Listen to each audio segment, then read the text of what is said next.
Go Pizza presents STP. The Steve Dangle Podcast with your hosts, Steve Dangle and Adam Wilde. You ready? Yeah. Are you ready? Yeah. Are you ready for the NHL Awards? Yeah. That are today.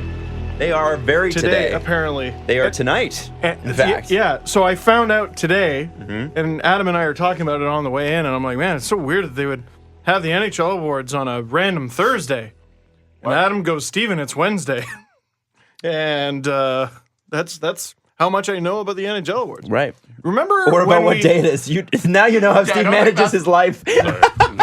Jesse, pull the mic closer if you can. I don't think that was the point of the story. I think it was.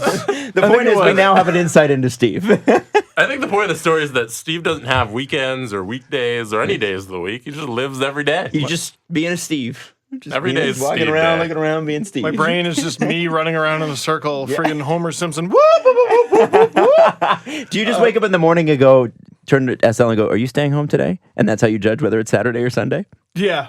No, she's still asleep. No. I'm like, there you go. Neat. Or she's sick. Or the power went out last night. Oh, it did? I guess we'll find out. No, because if her phone died. Oh, then Wait, what? Her I'm phone sorry. can't stay on during the night? No, she's burnt the battery to a crisp. Yeah, because what if it's at 1% when she goes to bed and she plugs it in, thinking, the handy dandy outlet will charge my phone /alarm /picture I have a taker camera question. thing. Is this a hypothetical situation, or did Yes. this actually happen? No, this is hypothetical, but Jesse, I prepare for all scenarios. This is really hypothetical. Yes. You literally made up that. Yeah, I did. That concerns me. I'm wondering, I I think you worry a lot. Jesse, listen, us creative types, you know, I think we just Sorry, influencer types. we just have really creative, YouTuber, influencer. influential brains. Right. I think. He's able to see the future, is what he's saying, Jesse. Yeah. He's able to worry. And I'm about surprised things. after almost 4.5 years of working with him that you have not been able to see this seer that is Steve Dangle. Here's one idea, okay? What if you could bet on sports? Like, what if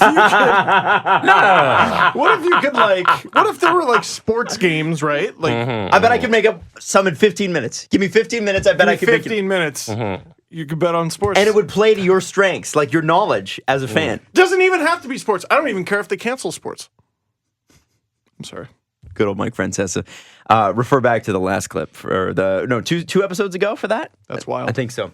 Hey, so the Hoff was traded, man.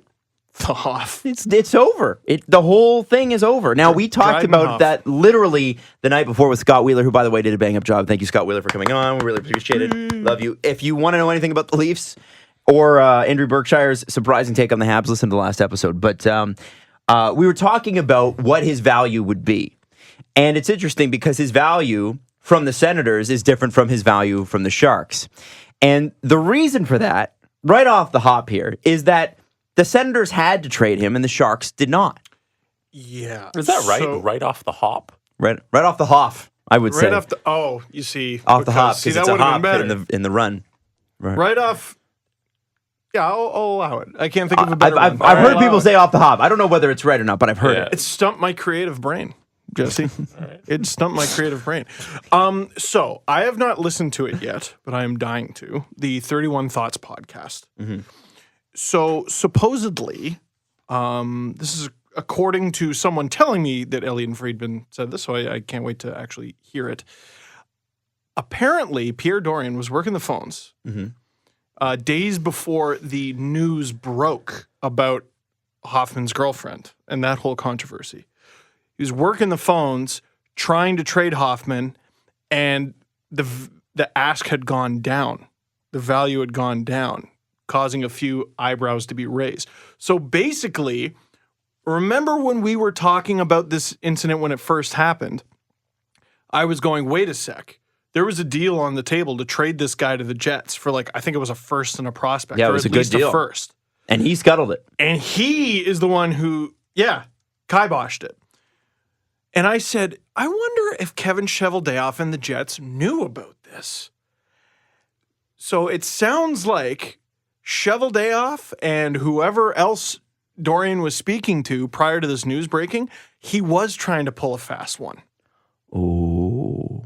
So, Well, I mean, he didn't have to say anything. of course not. But like in a league where no one ever offer sheets anybody because of integrity or whatever, and Brian Burke, no, not Brian Burke, Kevin Lowe Throwing grenades offer at sheets the Ducks. Dustin Penner, and then they want to fight in a barn. Like that's how taboo offer sheets are in this league. Dorian tried to trade this guy without telling anyone about the shenanigans that he knew about. So, allegedly, after the Sens get back the pennies on the dollar that they got for Hoffman, and the Sharks get more, a lot of GMs were playing the world's smallest violin. A little bit of looks good on you. Looks Really? good on you. And I was thinking of all there's so many layers to this Sens are screwed onion. There's so many unbelievable layers. And one of them, I think, is that Pierre Dorian is radioactive. There's no way. So you know how John Ferguson Jr. did a really bad job with the Leafs, and it took him a long time to get a job? Mm-hmm. Like, he got a job as a scout, I think, relatively quickly. But, like, to actually get into a front office again, it took him a while. And he's still only an AGM. Yep. He hasn't gotten a GM job since he got fired from the Leafs. And that was when? 2008? 2007? Yep. Something like that. Put it this way. Cliff Fletcher drafted Luke Shen in 2008. So when was John Ferguson Jr. fired before that? It was not long before that. Dorian works for the Sens. Mm-hmm. He's got no leverage in any respect. In any respect. Mm-hmm. He doesn't have his first pick next year. His superstar has to be re-signed, might want out. He's got to do something with Mark Stone.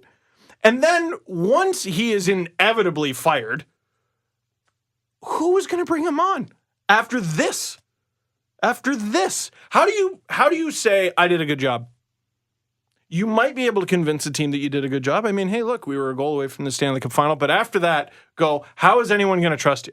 How many friends you got in this league after that fast when you tried to play? And how much of the Sens being in that third round is Pierre Dorian's team? That is another looks an awful lot like question, Brian Murray's team to me. Excellent question. Yeah, I'm trying to think of the major additions that team made. I mean, Karlsson carried them. They had Burroughs. Craig Anderson. Yeah, Burroughs. Bobby Ryan had a resurgence. Hoffman was pretty good, I recall. J.G. Pajot. Mm-hmm.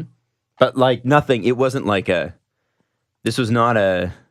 Every day we're finding out new details that just, you go, this is rock bottom for the Sens. How long are the Sens in Ottawa for? They're staying in Ottawa. Yeah, they're going to stay in Ottawa. I don't think they leave. I don't. And I know Gary Bettman at his press conference today got with the hyperbole train and was like, there have been headstones written for many franchises, and Thrashers fans went ooh, and they said, and none of them died, and Thrashers fans said but. And it's true. I get why people are saying that. I think the worst case scenario, and maybe the best case scenario, is that there's a sale. And the sale is contingent on the team staying. They're going to keep the team there. Gary Bettman's now put his name behind it. So they're not moving. In the way that the Coyotes are not moving, the Ottawa Senators are not moving. Yeah, they'll move the Sens down the street. They're not going to move them out of Ottawa. Well, they're going to get this LeBreton Flats deal done. Yeah, like it's going to happen. Or if it hasn't happened fully already, I know that there's been some back and forth with the mayor, but. I mean, that deal is going to get done. It's good for the city. It's good for the team. It's going to happen. Look at the NHL, man. There's lots of ways to build a good hockey team. Look at Vegas. Like, there are ways to build a good hockey team. And the great thing about the way the league is set up is if you suck really, really bad, they still give you the best chances to succeed. And you go, but Steve, they don't have their first-round pick next year. And to that I would say, but they do for the season after that. Mm-hmm. When they might even have better odds at first overall. Yeah. Well, and that brings up a question, I think, fundamentally that we should. I mean, before we get to the picks, actually, I want to quickly mention a couple things. CJ Chris Johnson was on Tim and Sid today with Carolyn. And Tim and Sid. Damn. I tried, I guess. And he said that Ottawa had 50-50 shot. Ottawa had no idea that the Sharks were going to trade Hoffman. They had zero idea. And one of the things that held up the original trade between Ottawa and Florida was Ottawa's insistence on getting a roster player back. And what's interesting about this, it all plays into this pick, is that Ottawa seems intent on keeping this pick, right? They'll probably get maybe a Zadina or something like that, although I feel like he's going to go in the top 3. Regardless of who they go after, Ottawa's going to be a bad team next year. Oh, yeah. So what I don't understand is why you're not angling for as many first round picks next year as you can. If you're going to lose yours, if you're bound and determined that this is the year you're going to pick and the next year goes to Chicago, go and get everybody's first round pick. Go and get all the first round. If you are going to fire sale this, which they seem to be, and fire saling is selling low, so maybe they're not going to fire sale. But if you're going to sell your assets intelligently, and you want to sell hope to your fan base, okay, well, we're not going to get the first overall pick this year, but we might get 5, 17, 21, and 26. Yeah, but you know that old Bugs Bunny cartoon where Sylvester the cat is just his hands are shaking, he's pouring himself a coffee, he's got like 20 cigarettes hanging out of his mouth. That's Dorian right now. So if Dorian's going, it costs X, Y, and Z for Erik Karlsson, GM's going to go, okay, hang up, call the next day, the price has gone down. Like, dude, what leverage do they have? They have nothing. They have dick. That's why they got taken so hard in this Hoffman deal. Dude, what did they get? They got, they moved down. The draft pick moved down, right? Did I get that right? From a fifth rounder to a sixth rounder? Even if it was the opposite, who cares? It's a late round pick. They got a middling defender, like a middling defensive prospect. His numbers looked okay when I looked at them. And they got Mikhail Bodker, who has Sean Tierney described as a barely replacement level NHL player. 2 years left at $4 million a year. That was one of the Doug Wilson crazy signing contracts. You were like, wow, really? Sen should try to flip him. To who? If he's a barely replacement level NHL player. Who cares? Try to flip him. Try to get a fourth. Get something. Try to flip him. Unless I think it's an issue if on June 20th you say we're giving up on the 2018-2019 season. But the Leafs did it. Their fans they're in a different already position. Like. Did you see the responses to the tweet today when they announced their home opener? I think responses to a tweet is a bad way to gauge what a franchise should do. Said Jesse, king of social media. Not what a franchise should do, but where fans are at. Sure. What they were just like, because they're going to be totally rational, and these are opinions we should take into consideration. No, you're right. The Sens fans are a very content fan base, and they like what's going on. Yeah, no, go ahead. No, it's what are you going to sell them on? Hope? No, you sell them on, we're not going to give up on a season before even the draft happens. You sell them on Thomas Chabot is going to play 26 minutes a game, and I don't know what else. So Ottawa got Bodker, Julius Bergman, who is described as an okay D prospect. And this is the problem. So last year he had 20 points, which was okay, but on the Belleville Senators, out of defenseman, it would have put him second, and he would have been first in goals. He had 10. Oh. So he might not be the greatest defender in most organizations, but in the Sens organization, great. And they got the 6th round pick in 2020. So, and the Sharks got the 5th. That's correct. Yes. And then? Sharks got the 5th round pick in 2020. And they also got a 2nd round pick in 2019, a 4th round pick in 2018, a 5th round pick in 2018, and Cody Donaghy. Remember what I said to Scott? I go, what if it's a second and I don't know, something? And Scott goes, you better get a lot more than a 2nd round pick for Mike Hoffman. And they sure did. Well, the Sharks did. One team did. Then the Sens didn't. That's so Could you take what the Senators got, Julius Bergman, Michael Bodker, and that pick, and flip that into a 2nd round pick with any team in the NHL? Is there one team in the NHL willing to pay us? Even Montreal? Probably. That's what you think so? That's what I'm saying, Brooksy. Bodker's a second, isn't he? I mean, a center. Let me question. Or is he one of those guys who was a center and they're like, you're not very good at this, and they made him a winger? I think that's. Oh dear. Yeah. Well, dude, you try to flip him. The Sens are going to make their roster in August. They're going to go. Bodker plays right wing. Oh, there you go. There you go. They're going to go to all the holdouts who were, trying to get a fat contract and it didn't work. And they're going to go, we have a seat at the table for you. I just think you take a look at Vegas and how everybody said they had the worst lineup ever. and you take your chance at finishing higher than fourth last. Yeah. The odds are just in your favor to not finish in the bottom four. I support... Even with a terrible team. That's a good point. I think I support their decision. I've gone back and forth with this, but I support their decision to stay with the 4th overall pick, if that's what they decide to do. Because even if they finish last next year, that is the best pick they could hope for.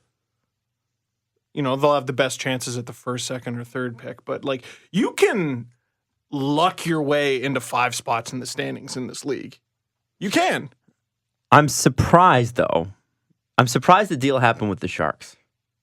I'm not, because supposedly Dorian was given the order to not trade within the division, which I think is just a smart thing to do anyway. Yeah. So I would love to know what... Well, I want to know how this took place, because... Here's why I think it's interesting. Like, did Dorian accidentally show his hand and go, "Sorry, Dale, I can't trade with you because I got the word from ownership." "Oh, who are you going to call?" "Oh, I'm going to call Doug out west." And then Dale goes, "Hey, Doug, you want to hear something funny?" "Hey, I got a really funny idea." And then they just completely shaft this GM. I'm surprised that this deal did not happen with someone like, and I'm just logging into my Facebook. Jesse sent me a link here. I'm surprised this deal didn't happen with someone like Edmonton. Like, could you not see someone like Edmonton trading? Like, would you not maybe go after if Milan Lucic is on the market? Man, if that's all he cost, go for it. But would you have done Lucic 1-for-1 over this deal? Wait, Lucic 1-for-1 for Hoffman? Yeah. If I'm Edmonton? If you're either side. If I'm Edmonton, yes. All day. If I'm Ottawa, no. Because if you're Ottawa, take on the salary and then flip Lucic eventually. For what? And you get a pick. You're on drugs. Not 1-for-1, man. Not 1 for... as part of it. You said 1-for-1. No, I asked you a question. Yeah. And I believed what I echo everything Jesse thinks. What I was thinking was that when they get Lucic in a 2nd or Lucic in a 3rd or something like, you know what I mean? Sweeten the pot. You better sweeten that pot an awful lot. All right, Jesse just sent me a tweet. So Elliot Friedman thinks it's a no-brainer to give away this year's first-round pick, and I couldn't disagree with him more. I agree with him. Sorry, say that again. I think he thinks it's a no-brainer to give away this year's first-round pick? Yeah, he says next year you keep your pick. And I couldn't disagree more. Why? Is it because it's guaranteed at 4? Is that why? We should play. All right, well, here, you guys grab those headphones, and we'll put those in. And here's the thing. I agree with Elliot. Not just because he's Elliot, but I have been saying forever, give up this pick, guys. Just give it up. Now, here's why Elliot thinks they should. We know Ottawa has the 4th overall pick Friday, but they have to decide if they'll keep it or send it to Colorado as part of the Matt Duchene trade. What do you think Pierre Dorian does? I don't know what Pierre Dorian's going to do, but I think they should give it up. And the reason I feel that they should give it up is that if you are really going to tear it down and potentially be one of the worst teams in the league next year, the math indicates it's very hard to go below the 4th pick. And the other thing, too, is if they are going to tear it down, I believe you start fresh. And do you really need that hanging over you all season? Media constantly asking about it. It's just never going to go away. I think if Ottawa's plan really is to tear it down, I would give up the pick this year and take my chances that I'll be picking 4th or better next year. Okay, now, Jesse, tell us why you disagree. Because I don't agree with his math. I think you can luck into being 6th worst in the NHL just with how much parity there is. Year after year, we see teams who look like they're good on paper and they're terrible. We see teams who are terrible and they play a lot better and they finish out of the playoffs but in a reasonable spot. I think Ottawa can do that. You can also finish 6th last and win the lottery. You can. And get the first or yeah. So I understand what you're saying. Tough. I understand what you're saying, and I think, hey, 4th overall, it's going to be at least a pretty good top 5 this year. You get a guaranteed player. Totally get that. Where I would give it up is the fact that it's not just any team. These are the Ottawa Senators. Like, let's have a look at their cap friendly right now. Dude. Let's have a look at what this roster is going to look like. Not because they'll necessarily win the lottery next year, because that would be just way too much fun. And life usually robs us of those fun moments. But in case it does, look at this roster next year. You got Bobby Ryan. You got the corpse of Bobby Ryan, the zombie of Bobby Ryan. You got Matt Duchene, who you are definitely going to trade if you have any brains. You must trade him. Yeah. Marion Gaborik. That's a very important asterisk you put on that. Marion Gaborik and Clark MacArthur, that's almost $10 million in cap space, and both of those players will probably not play next year. Michael Bodker, who's got 2 more years left at $4 million apiece. Zach Smith, who you're looking at trading. You're going to keep Jean-Gabriel Pageau. And you've got Burroughs, Dzingel, Pyatt, and Magnus PRV from the Edmonton Oilers days. I thought they re-signed PRV. They have. Oh, okay. $900,000. Sorry, I thought you were talking about pending guys. No, these are not pending guys. These are guys that they still have. Right. Okay. And Mark Stone is your RFA, and then you got Karlsson, Borwicki, Wallinen, Shabbat, and then Ben Harper, and you've got Weidman, Clayson, and Cece, who are all free agents. A couple are RFAs, and then you've got Mike Condon and Craig Anderson as your goaltending duo. Now, Craig Anderson is a good goalie. That's a guy though with trade value. If you're looking at blowing it up, Mike Condon and Craig Anderson are 2 guys that you got to look at. For sure. The other thing, although you get rid of goaltending, that's a pretty solid way to guarantee you finish last. Like Craig Anderson, he's kind of a hot and cold goalie. The trend indicates he'll have a hot season. Mm-hmm. And he could easily steal you 3, 5, even 10 spots in the standings. I don't think this team's going to make the playoffs.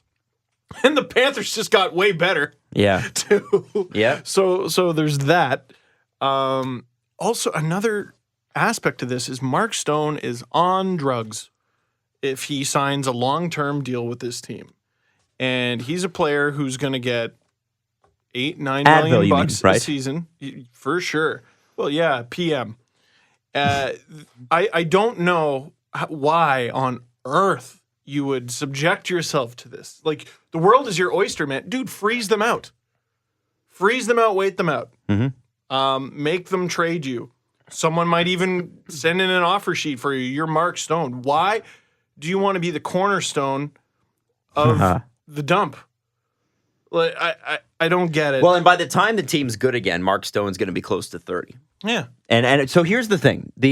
My join point, a team that's good now. The point I'm trying to make here as a counterpoint to Jesse is that I feel like no matter what they do from this point, because of the demoralizing aspect of the way last season went, and because of the demoralizing aspects of how the offseason is going, even if they come into the season with these players, and Erik Karlsson, they're going to be not a good team.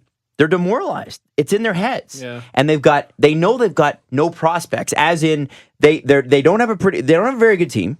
Are they as bad as they were last year? Probably not. No. But they've got no young guys coming up that they can really rely on as wow, that's our future superstar. They've got no Elias Petterssons in the system like the Canucks have. This could be Guy Boucher's masterwork, though. They're this is built for him. Yeah, if they can make it low skill team, they win every all game defense. 1-0. Yeah. Half a goal by a half goal. 1-3-1. 1-3-1. That's what it's going to be. 1-3-1. I think I found out a way you give up this year's pick. Okay, tell me. Okay. Go ahead. So, you take Erik Karlsson. You trade him for a top 5 pick this year. Which you can get. Who's in the top 5? Montreal. Give up their pick. Well, so there's the first pick. I want is that pick and Victor Mete and a bunch of other stuff too. The and first pick all is your Buffalo. Seconds. Yeah. The second pick is Carolina, which is interesting. The third pick is Montreal. So you think Montreal would do that? Can I just throw a wrench in that plan? All 4 seconds have to be I in the saved deal. some tweets from yesterday. I'm going to throw a wrench in your plan, Jesse, and see if we can find a way around this. Because we are Pierre Dorianing right now. Trading within your division is something the Senators are reportedly against. So all the teams you just named... Yeah, get over that. I think that's changed as of 24 As of hours. getting played by Doug Wilson? I think you throw that out the window when you look at what just happened. Well, and it's always good to sharply change your strategy at the last minute. Can you imagine a Shea Weber, Erik Karlsson first pairing? Or Erik Carey Price in Karlsson net. and then Shea Weber on the second pair. Yeah. Yeah. Victor Mete goes flying. That might be a playoff team right there. And then if they were able to trade for Ryan O'Reilly, Mark Bergevin's a genius. Would you do it 1-for-1?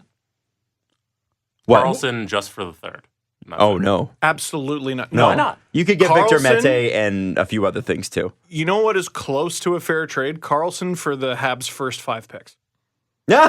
Yeah, but that's not happening. Why not? Because you're not If going you're Montreal, you're nuts if you don't think about it. The first You're and nuts. all 4 second picks, I give it to him.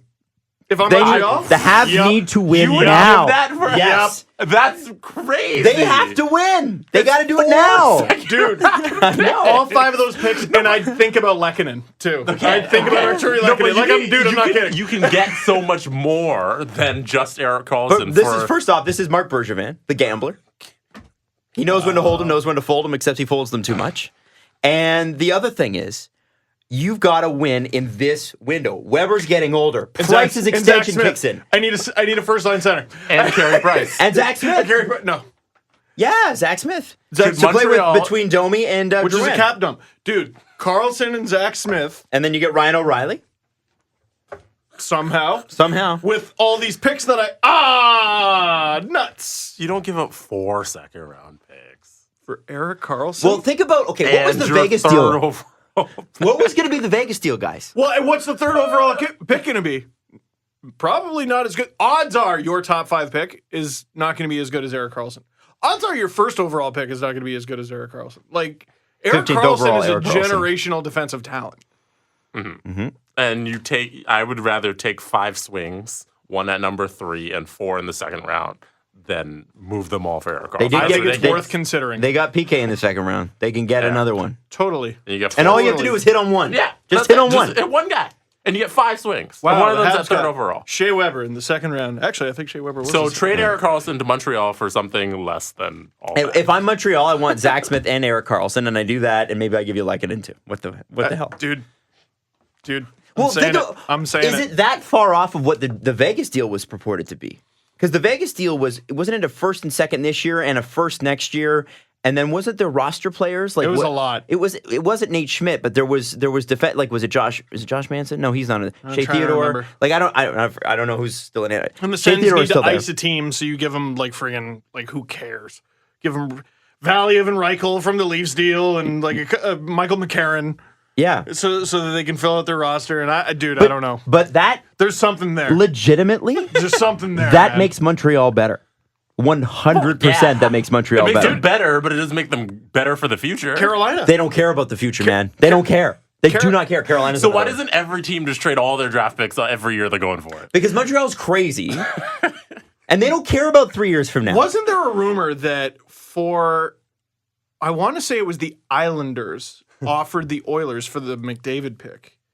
I think this was the rumor. I don't think this is They offered them every draft pick. They go, we'll give you all our draft picks for the first pick. I don't think that's I think true. that- you know what? I think I would. somebody Google said that it. on Twitter. Google I it. think I it's would. true. I would Google, do that. dude, that is absolutely something Garth Snow would do. Is this NHL 18? Yes.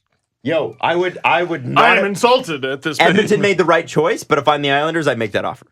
Of course. I mean, Edmonton for It's sure just made the right hilarious choice. that allegedly they picked up the phone and did that. Sorry, and one last thing. Carolina, the second pick, and you got all these defensemen who are going to be real good someday. Well, how about a guy who's real good now? There could be a move made. Well, what about- and if there is, then I think you surrender the pick.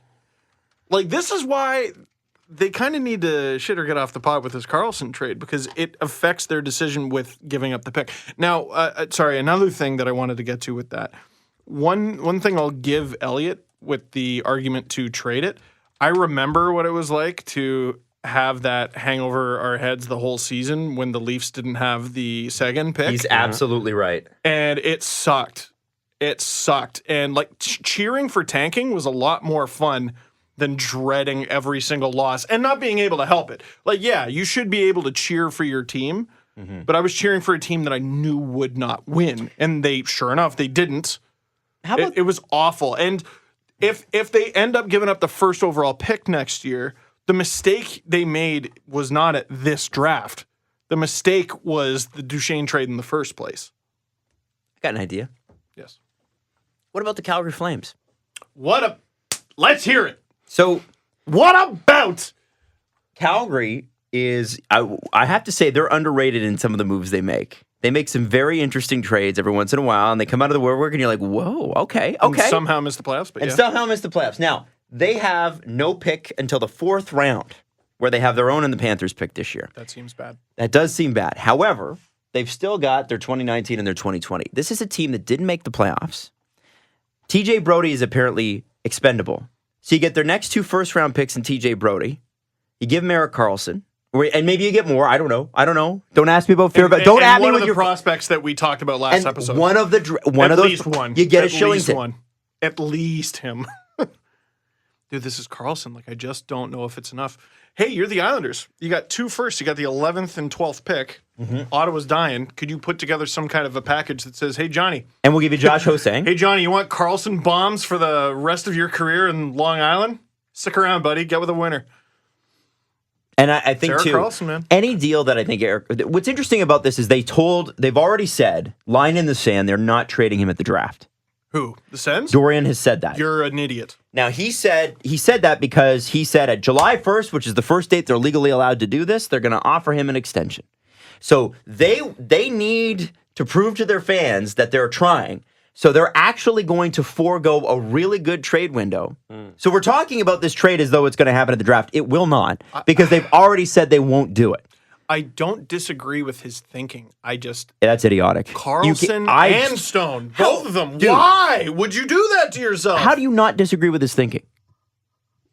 No, showing your fans that you're going to do something is getting fair value back. I understand like his words that are idiotic. Saying. That's idiotic. That's crazy. What was the I do the not clip? get you. There was a clip on Sportsnet where Burke talked about part of the Kessel trade was, well, there was ticket fatigue in Toronto. Like, fans started to get kind of bleh about the team because they were bad for a while. So GMs worry about selling tickets as well as making a good hockey team. And they often forget that making a good hockey team will sell tickets.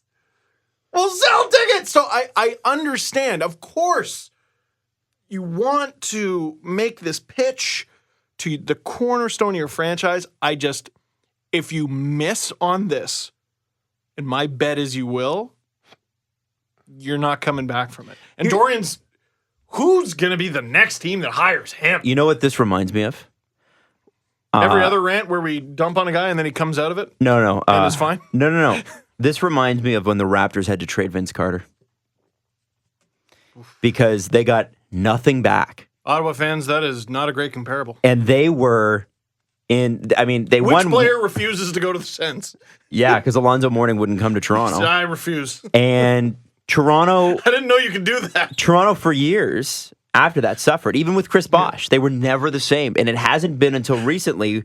Like, it took 10 years to recover from that trade. What year was that? I don't know. 2002, probably? I remember being a kid and being like, can you just not go? I didn't know you could just not show up. Yeah. I still think the Sens have a chance of being decent next year. Based on what? Based on the odds of a team being decent. Okay, now imagine they don't have Karlsson. What do you get back? It depends on what you get back. If you what if it's just picks? Then you're doing it wrong. Then what do you It sounds like they're concerned, like they want roster players back. Question. Yes, Adam? Question? Answer? If you're going to keep this pick, right? You're going to keep this pick. That seems to be what they want to do. They keep saying it. We're going to keep the pick. We're going to keep the pick. We're going to offer Erik Karlsson an extension. He's going to reject it. Then we'll trade him. You don't bet on yourself to be terrible. It's sports. But my question is, if they're able to wheel Erik Karlsson for, let's say they go to Calgary and go, oh, you don't have a first-round pick, but we'll take next year's and 2 of those young defensive prospects, and maybe we'll even take a bad contract from you, although I doubt that they'll do that because they've already got Bobby Ryan on the books. Part of me wonders if you got those 2 young guys, plus whatever the draft pick is this year, draft picks are, and you're able to, I don't know if you're able to keep Mark Stone, but if you can't keep Mark Stone, he either gets offer sheeted or you trade him and you get more picks. Is there a way to, by committee, soften the blow of potentially giving up the first overall pick next year? And that's why I agree with Elliot, just in the sense that give it up now. Give it up now. Because you don't want this hanging over your head next year. Okay, with the Leafs, and Sens fans will groan at the comparable, but I mean, we've been there. Come on. Yeah. What was so nice about the rebuild is they went, we are closing the chapter on this. Done. This is done. And they were able to, a very short time after deciding it was done, market the future. And then they get this three-headed monster that they can advertise, which they haven't, but fans have fallen totally in love with Nylander, Matthews, Marner.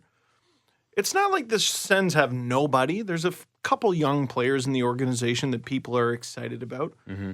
If you go scorched earth, you do all right in the Karlsson deal. Maybe you try to trade Stone too. Maybe you do okay in that deal too. If you can get... It doesn't take long to rebuild in this league. It doesn't. And if you can get Mark Stone... Like, you're going to tinker with this team? This is the team. Trade Mark Stone I don't think for so. a guy who's Mark Stone 5 years ago. That lines up with your timeline, right? That lines up with what the team... Trade Erik Karlsson for a few guys who could be 75 to 80% Erik Karlsson. There's deals to be had, man. There's deals to be had. Like, you have two players that people want. That is all the leverage in the world that you have. Mm-hmm. Use it. I say use it. And don't use it to get rid of Bobby Ryan's contract, for God's sakes.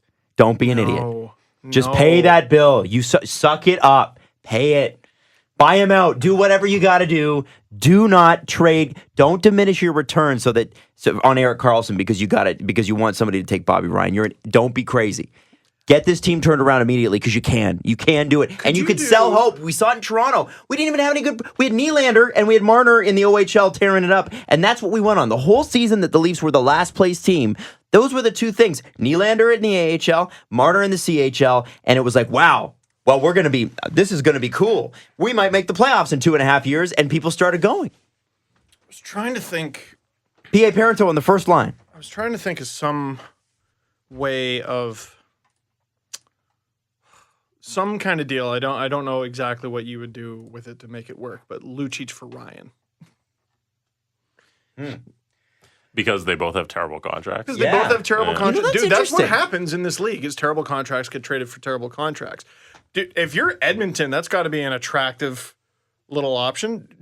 Bobby Ryan resurgence. So here's... With like a Draisaitl or a Nuge. Here's the problem with that. McDavid, come on. Here's the problem. I'm going to give you the rub. We now know the cap looks like it will be about...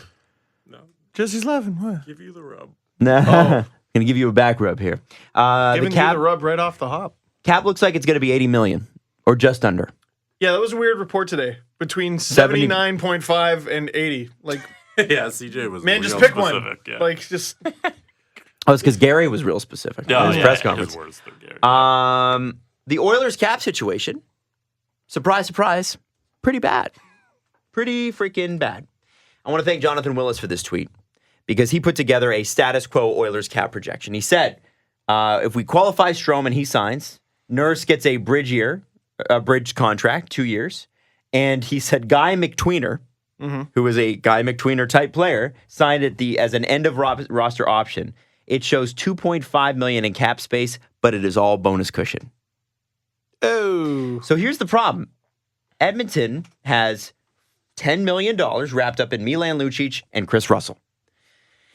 So if they were wanting to do a Lucic for Bobby Ryan deal, they would have to retain, which they would never do. And can't. Cannot do. No, not Edmonton, but Ottawa. Ottawa also cannot. But Ottawa would have to retain probably $1.5 million. Ottawa would have to, because when I was thinking of the deal in my head, I'm like, maybe Edmonton retains a little bit, but they can't even afford to do it. Because isn't Bobby Ryan, it says he's $7.5 a year. Yeah, he's 7.5, so he makes more for less time. Lucic makes less for more time. Right. Question to wrap Ottawa discussion.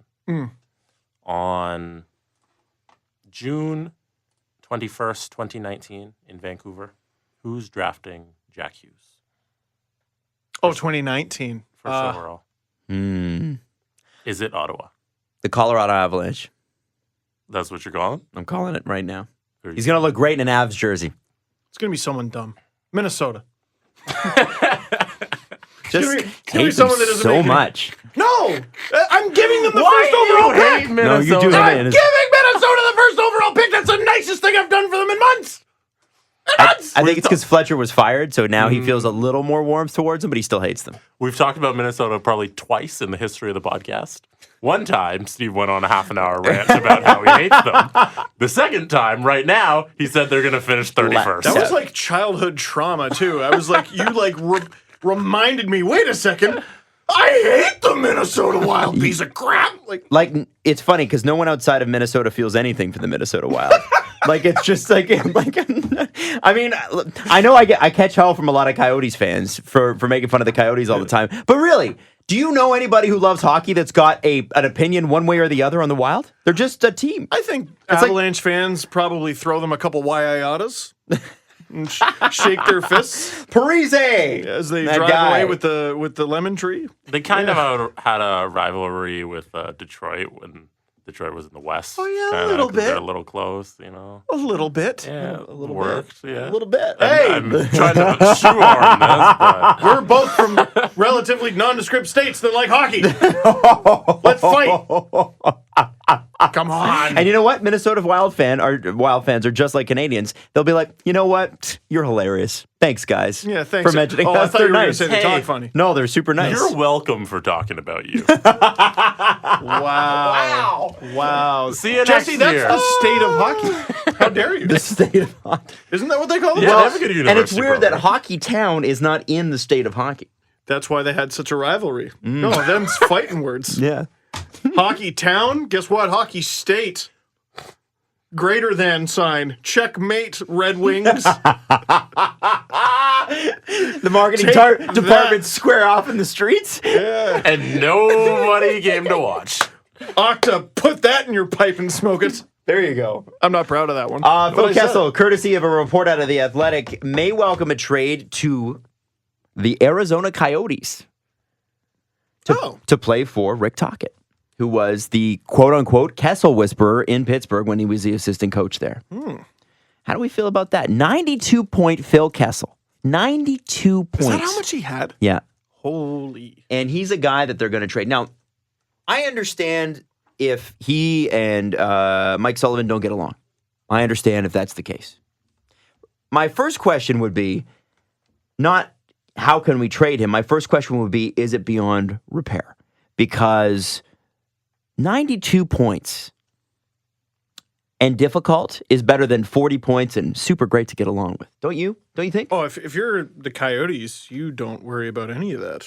Well, no, you just- don't. But I'm saying about the Penguins. The Penguins. The Penguins are a team that literally were Yeah. so they are. So- Why touch it? There's all this stuff about Mike Sullivan being super stubborn, and he might not be smarter than that, but surely Jim Rutherford is.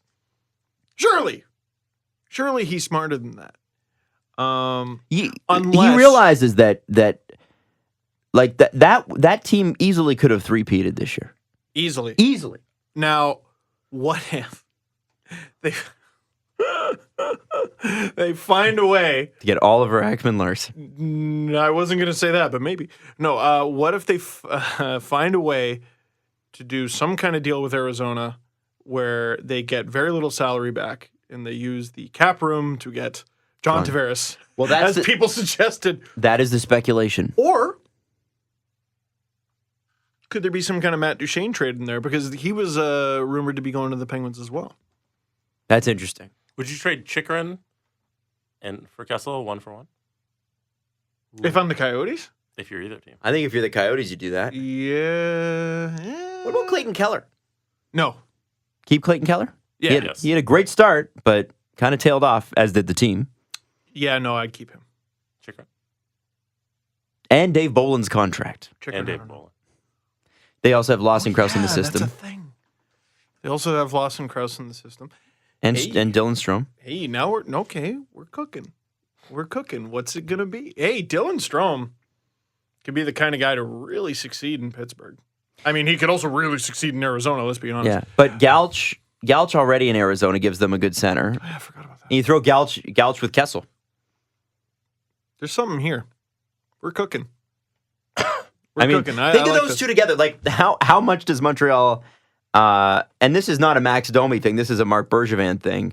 How much does Montreal hate that trade if Gouch and Kessel are playing together all season? Because Gouch's points are going to go through the roof. Galchenyuk and Kessel are just getting ready at their locker after the game. There's no microphones within 10 miles, and they're just like, this is nice. That's not a good first line. Like, it's not good Jesse. enough to win anything. Though. Jesse, that's not what it's about. It's about winning this trade now. But they did finish the season really hot. Like, Sure. Arizona's not a bad team at all.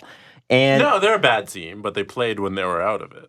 they played when they were out of it. Yeah, and Antti Ranta looked like Antti Ranta. And that was the important part. They were playing for nothing. Right.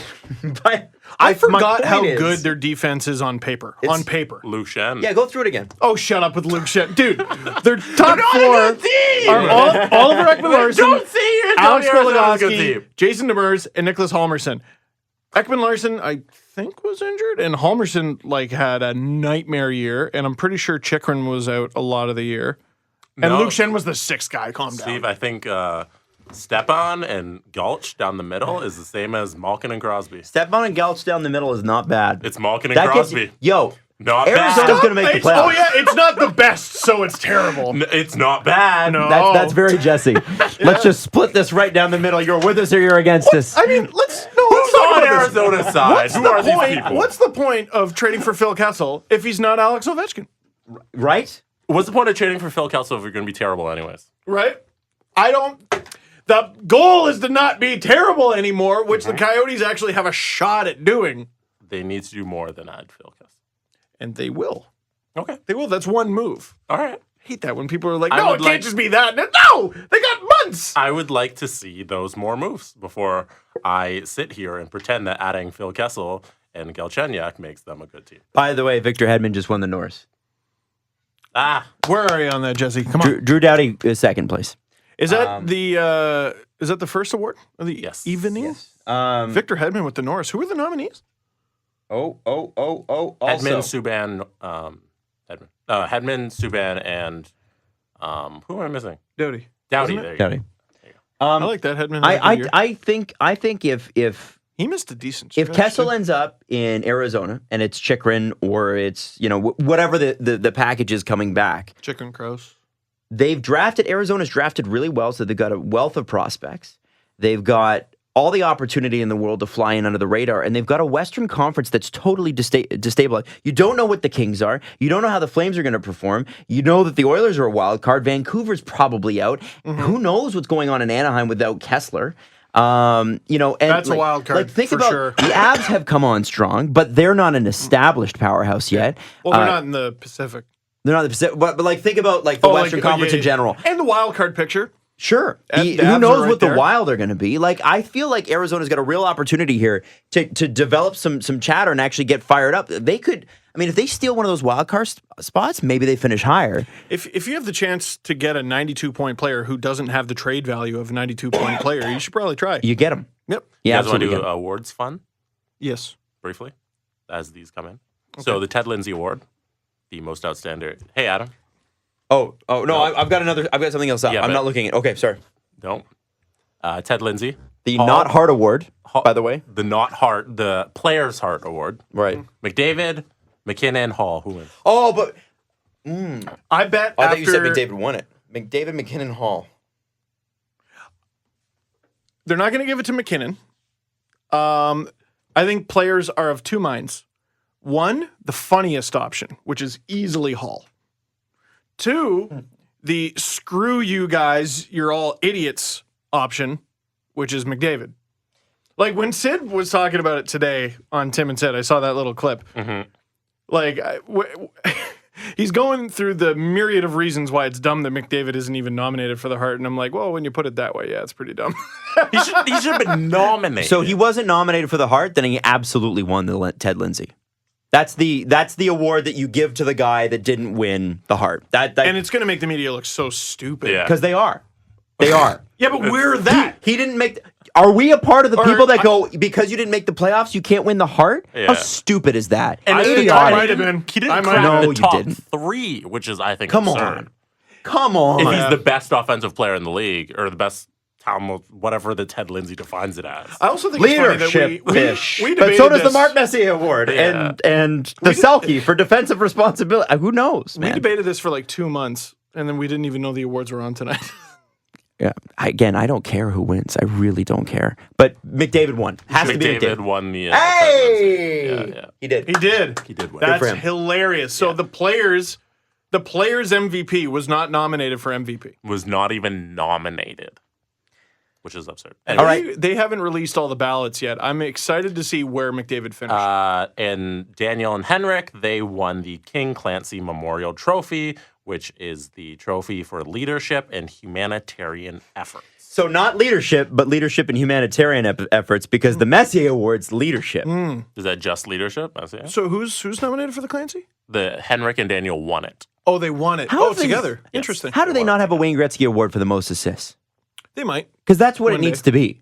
One day. Gretzky was all the assists, man. He was all the I'm gonna playmaking. get fired up. Or the Adam Oates Assist Award for trophy. passing and never scoring more than 20 goals. You can only have so many trophies. I mean, wouldn't it just be called the Here You Go McDavid? Not He had necessarily. 70 as a rookie Not necessarily. Could be here you go, Karlsson. or as a sophomore. There is chatter. This is according to Brian Wild. Whoa. Chatter is that's just below rumbling. Buffalo and Montreal are working on a deal. And here's the deal. Tell me if you do this deal. Who's this from? Brian Wild out of Montreal. Brian Wild is saying that Don't say Ryan it. Don't say it. O'Reilly Oh. to the Montreal Canadiens for, there's two options here, Max Pacioretty or third overall pick, who? Ryan O'Reilly for the third overall pick. or Max Pacioretty. So you think Patches would play with Jack Eichel, or they get the third overall pick in Buffalo and they get first and third? Those two things are not the same I don't think so either. at all. What? Also, So it's Buffalo's choice. Do you want to be good in a few years, which they should be aiming for, or do you want to be okay now? Not that Pacioretty's okay, but he is not going to change the dynamic of the Buffalo Sabres. Rasmus Dahlin might, Why is anybody trading for Ryan O'Reilly? he's because he's great. stats dudes love him. He's He's outstanding. one of the best centers in the NHL. Why does he make Didn't so much? Wheeler say he's a top 10? Or no, it was either Top Wheeler or five. Berkshire said he's a top 10 He is center a, in no, the no. league. Ryan Does O'Reilly he is make worth too it. much money? No.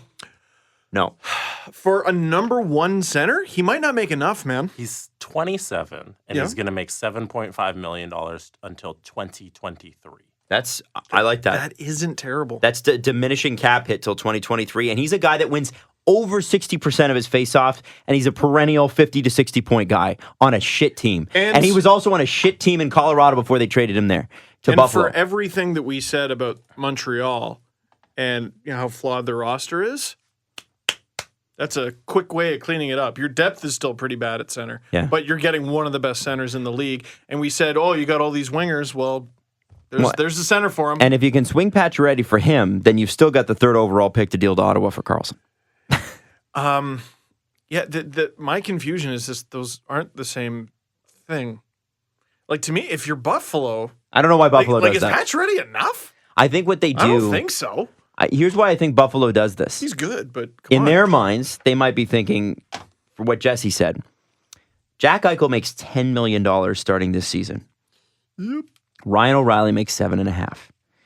Can we support that much money on our top two centers? Now, I would tell you yes. But with the timeline that they're on to be good, their team is skewing a lot younger, right? Ryan O'Reilly, you said, is 27? Jack Eichel's like 21. Rasmus Dahlin's going to be 18. He'll probably play. Rasmus Ristolainen is what, 24? They want a team that's going to be good less. together for a while. 23. So to me, the smart thing to do is if you can get that third overall pick, do it. Get it. Why not? That player might play as well, and even if they don't, who cares? And you've got a ton of cap rooms emptied out. You can go get a Paul Stastny. You can go get a John Karlsson. You can be a big player in free agency, and they have the money. The Pagulas have the money. So Well, I was gonna say for the Canadiens. I don't know if they have the money to do this, but like imagine one fell swoop. Oh, they don't have any centers, and they go out and they get O'Reilly and Stastny. they're a scary team all of a sudden. Scarier, for sure. And Ryan O'Reilly Right in the playoff. has played for discussion. Team Canada. He is a very, very good hockey player and by all accounts, a great guy and a great leader. Montreal kind of needs that. Babcock They need would a guy be to so be sad. the guy, right? That's interesting. Yeah, who do you give the captaincy to? Probably Weber, Yeah. but O'Reilly would get an A. That's an interesting report. I just find it very hard to believe. I'm not sure either of those things is enough for O'Reilly. Maybe the third? I don't know. Boy. Do you see Montreal keeping the 3rd overall pick, or is it gone? Are we? Doesn't seem like they want to. No, it doesn't sound like they want it. It sounds like we're convincing ourselves that they're going to trade it, which would be so fascinating. I think everything they are. I've heard is just, well, we don't even have a consensus 3rd pick. And when that happens, like, it's not, the chatter around it isn't, God, the top 5 is just so good. It's so hard to pick. It's Zadina was the guy all year. And then people just went, nope, it's someone else. Who? But I don't know, someone else. This is the thing here, guys. Montreal doesn't want to build for the future right now. Yeah, they want to wanna build win for now. right now. They want to win now. Ryan O'Reilly for the 3rd pick? Man, hang on to Max Pacioretty. Why not? I mean, I know Montreal. I know that they seem to have this thing where that relationship's broken. Try to heal it. And then you get No, it's not. It's not about the relationship being broken. It's about Bergevin not liking this player. well, then he's an idiot. Not Max if he takes Pacioretty's- Ryan O'Reilly in return. Well, no. Not if he takes Ryan O'Reilly in But return. you- They so- do that. You should do that right away if you're Bergevin. Drouin, Ryan O'Reilly, and Max Domi. It's your top line. Okay. I don't hate that. I don't hate Okay. that. I think that's and then you get Weber, hopefully another defenseman, and then Carey Price is your starting goalie. That's a playoff team. And you got pieces. Mete takes a step. Petrie's a good player. Lehkonen will hopefully miss less time. I mean, Andrew Shaw is still serviceable. Who else they got? Dano. You could do it. Absolutely. You could be in playoff contention, man. It's the NHL. Although the Panthers, boy. But they better Boy, sign boy, Paul boy. Stastny as well. They better get if they're going to get Ryan O'Reilly. I mean, first off, they should sign Paul Stastny anyway. Boy. Because John Tavares. I think they're going to give up. They're going to give. Someone's going to give Stastny there's a few guys where I go, you're going to get a really bad deal. You're going to be a good player, but you're going to get a really bad deal. Montreal. Stastny's one. JVR, I think, could be another. If you're Montreal, do you not take a run at JVR? He's what they need. Well, they need a center, but he's a goal scorer. I think Montreal should absolutely take a If run they at can JVR. get if they can get Stastny and Ryan O'Reilly, they could probably get JVR. They've got cap room. It's just here's the question. John Tavares, Chris Johnson actually reported again another brilliant segment from him. He's just so full of knowledge. He is so on fire. He said that John Tavares probably doesn't see Montreal as a fit. So that's out. So stop thinking John Tavares in Montreal because it's probably not going to happen. And it's understandable why. But they do have options, and they have pretty good options. And if they can swing this deal for Ryan O'Reilly, they're in the game now. And I also just think, I wonder if you could change someone like John Tavares' opinion based on what you do at the draft. Like, if you nail it, if you totally nail it, and your team is all in and you look legit, and you go, I could put this team over the top. Why not you? Mm-hmm. And the Why great not thing, you? you want to trade the draft pick before you draft the player because the draft pick is magic beans. It's hope. It's everything. As soon as you draft the player, now 15 teams are out because they don't like that player. You know what I mean? Another award. We have another award. We have an award to announce. We have an award to announce. Let's hear it. I feel like Bedman. Barzal, Besser, or Keller? Who won the Calder? Barzal in a walk. There you go. Barzal and a walk. There it is. Shouldn't have even interrupted the show for that. Hey. Can you imagine if they gave it to someone else? Clayton Keller, everyone. Yeah, Besser, before he got hurt, was right there. Okay, you guys are a general manager. I'm not going to say what team. You're going to know immediately, though. Oh, okay. Are you trading or are you keeping? This is a player with 1 year left, Artemi Panarin. He's told you that he is not interested in talking about extension because guess what? Artemi Panarin is one of the best wingers in the NHL. And According to that chart thingy, he's like the best one. Well, Ian Tulloch was suggesting that he might be better than Ovechkin, which I know he was doing to just stir up Twitter because no one actually believes that yet. He could be better one This day. player's great. I agree. He's the best in the league. All right. Wait a minute. I mean, wait a minute. I don't think he's ever going to be. I didn't hear anyone claim this before that I saw that chart. There Put might it be a that point way. where Alexander Ovechkin's like 40 and Panarin's 32 and he's better. But I don't think he's ever going to be considered better. Well, Now, I've heard he was underrated. Yeah. He's elite even, but if you were Columbus, everyone though, calm down. you're Jarmo Kekalainen, Jesse, Steve, what do? You trade him or do you keep him? That's another player Montreal should be picking up the phone for. If you're who? What do you do? Jarmo Kekalainen. Jarmo Kekalainen. For some reason, I thought you said the Leafs. And I'm No. like, sure. No, He the Leafs picked will up not the get phone. him.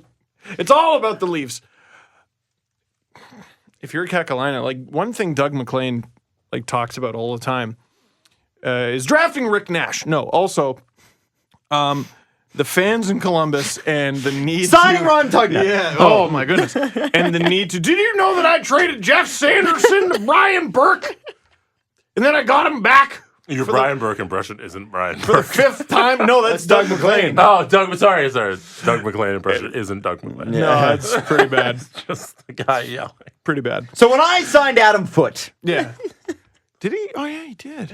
I think Yeah. Adam Foote was captain. I think He I had was. that hockey card. Anyway. David Vaborny. Sorry. When Nikita he Zhirdev. always talked about, come on. And also, it's Nikolai. Oh. I know my obscure Russians. Nikolai Zhirdev, Who were once top 5 picks.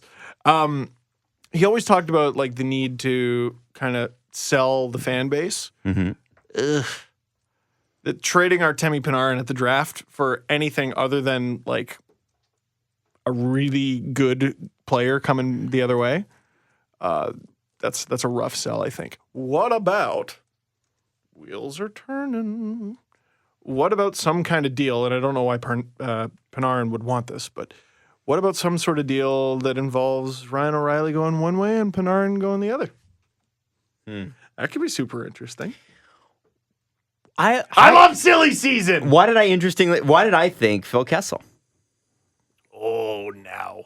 Yo. and yo. Torts? Kessel and Torts? No, that would never happen. Okay, all right. That would absolutely never happen, but we should crowdfund to get that happening. I would to just get that love happened. that. I would love it. But yeah, no. I don't know who's got the package to bring in a guy like Artemi Panarin, especially if you know that he wants to test free agency. That's the problem, right? You give up this entire package of guys and not know if you're going to get them. And maybe it's that he doesn't like playing under Tortorella. Maybe it's that he doesn't like he wants to go somewhere else. I don't know what he wants. But if I'm trading for Artemi Panarin, I need to be able to sign that extension. Yeah, like sometimes what players say isn't necessarily what they're saying. Like what he could be saying is, please fire this coach. Oh, you fired him? All right, now I'm willing to talk extension. All of a sudden. Could be that. Could be that. Like, it's just, I feel like I say it every year, but gosh, this silly season seems like it could be fun. It could be a lot of fun. I'm doing a trade tree right now.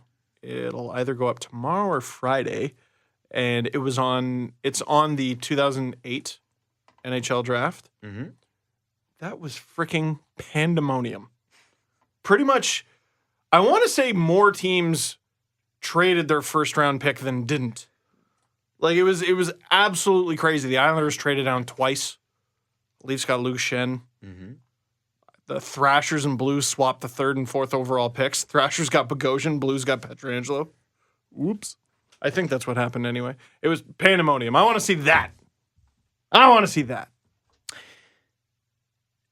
My next question is this. We got to get to the Leafs eventually, but the Philadelphia Flyers apparently are dangling because he's only got 1 year left.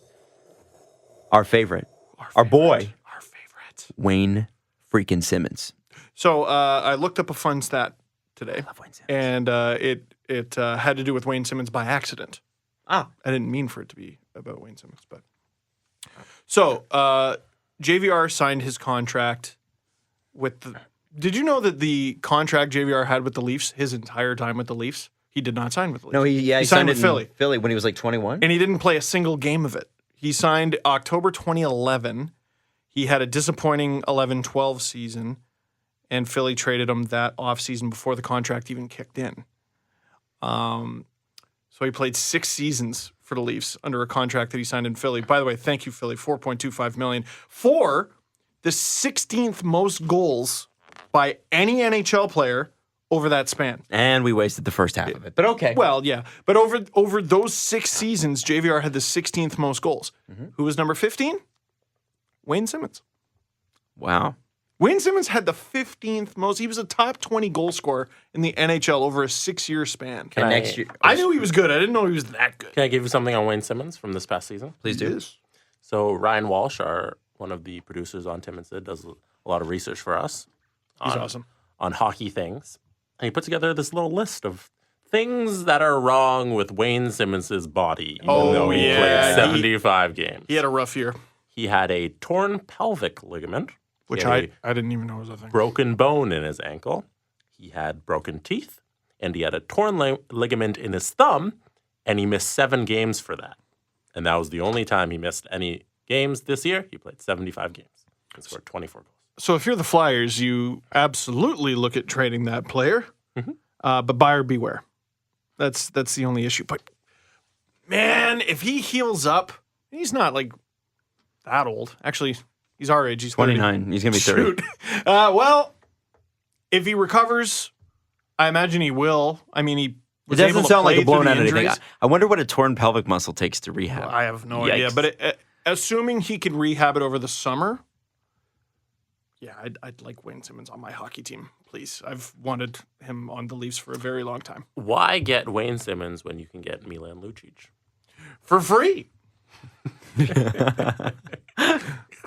Like, that's one of those things. Said the Oilers always. There's so many players where, you know, you talk about trading for them, and I go, well, here's what I would give up if I thought I could keep the player. Like, Simmons is the kind of guy, I think he put together some kind of package, and you understand that you're only going to have him for that 1 year. So what's he make? It's crazy cheap. It's like 4. Oh, it's 3,795. Oh my God! Yeah. It's pretty crazy. 3,795 for the 15th Sorry, most goals over 6 years. 3,975. Come Inverted my on, numbers. less than 4. Basically 4. $4 million for the 15th Michael most Bodker goals. makes more. Dude. Yeah. Yeah, he does. Dude, Bozak this past season did. I think his numbers are going to decline going forward. You do? So I don't think you're... Well, what did he get this past season? Last year, so 16, 17. Actually, we can go further. No, it's 2 years ago. 15, 16. Is that how you're counting it? I don't know. Yeah, because last year's the year. Okay, 15, Do you 16. You count? said the season. This is last year. Important conversation we need to interrupt everything for. Is last year now this season that just happened? I call it this past season. What's last year? If I say Last year would be the season before that. That would 16, be 2 years ago. 17? See, I feel Yeah. like it can't be. No. I just changed my mind. I think it can't be last year until the next season starts. No, Yeah, but if that's what I'm saying, If I Bryson. say last year in conversation, I'm referring to 17, 18. Me too. You're wrong. This No, wait, past no, I'm season. not. No, I'm not. No. This past season. This past season. It's not this season. I would even say It's this past season. What do you think I'm referring to? I would say this upcoming season. You think if I say this season, I'm referring to 18, 19? No, I think if you say this season, you're referring to 17, 18. And if you say last season, you're referring to 17, 18. I think you have to go 2 years ago to refer to 16, 17. Wait, sorry. Say it again. Last season Last applies to 17, 18. Which is This okay. season also applies to 17, 18 at this time. No, you can't. I think do it's that. both. No, that's crazy. Yep. It can't be this and last. It is. We are in the middle of this and last season. I don't like this Can I just say something? anarchy version of Jesse Of Blake. all the things, first off, that's always Jesse. Yes. Second, of all the things we talk about today, that will be the thing that gets the most response. I'm Oh, just throwing that out there. 100%. That will be the thing we get most tweets about. 100%. And I flip flop, so I'm going to get it the worst again. Trade the first 5 picks for Eric Karlsson. Don't even think twice. Just do it. You know what? I don't know if it's this year or last year. What? 1,000 comments. 1,000. So, this year, last year, Wayne Simmons only scored 24 goals. Oh, God. In how many games? 75 games. Okay. The years before, So wait, this year, last year was 24. Last year, no, last year would be this year, 16, 17. the day before the day after tomorrow. which is 16, 17. Okay. my birthday. 16, 17. 16, 17, he scores 31. 15, 16, 32. So, anybody who gets Wayne Simmons now is getting a declining Wayne Simmons with a broken body. Do you want Wayne Simmons? Well, that list was a little trumped up. Broken teeth. What hockey player doesn't have those? I have on. broken teeth, The man. torn pelvic ligament is I have what fake- concerned I have me. fake teeth, and it did not affect me. Yeah. Morgan, Morgan Riley, broken teeth. Adorable.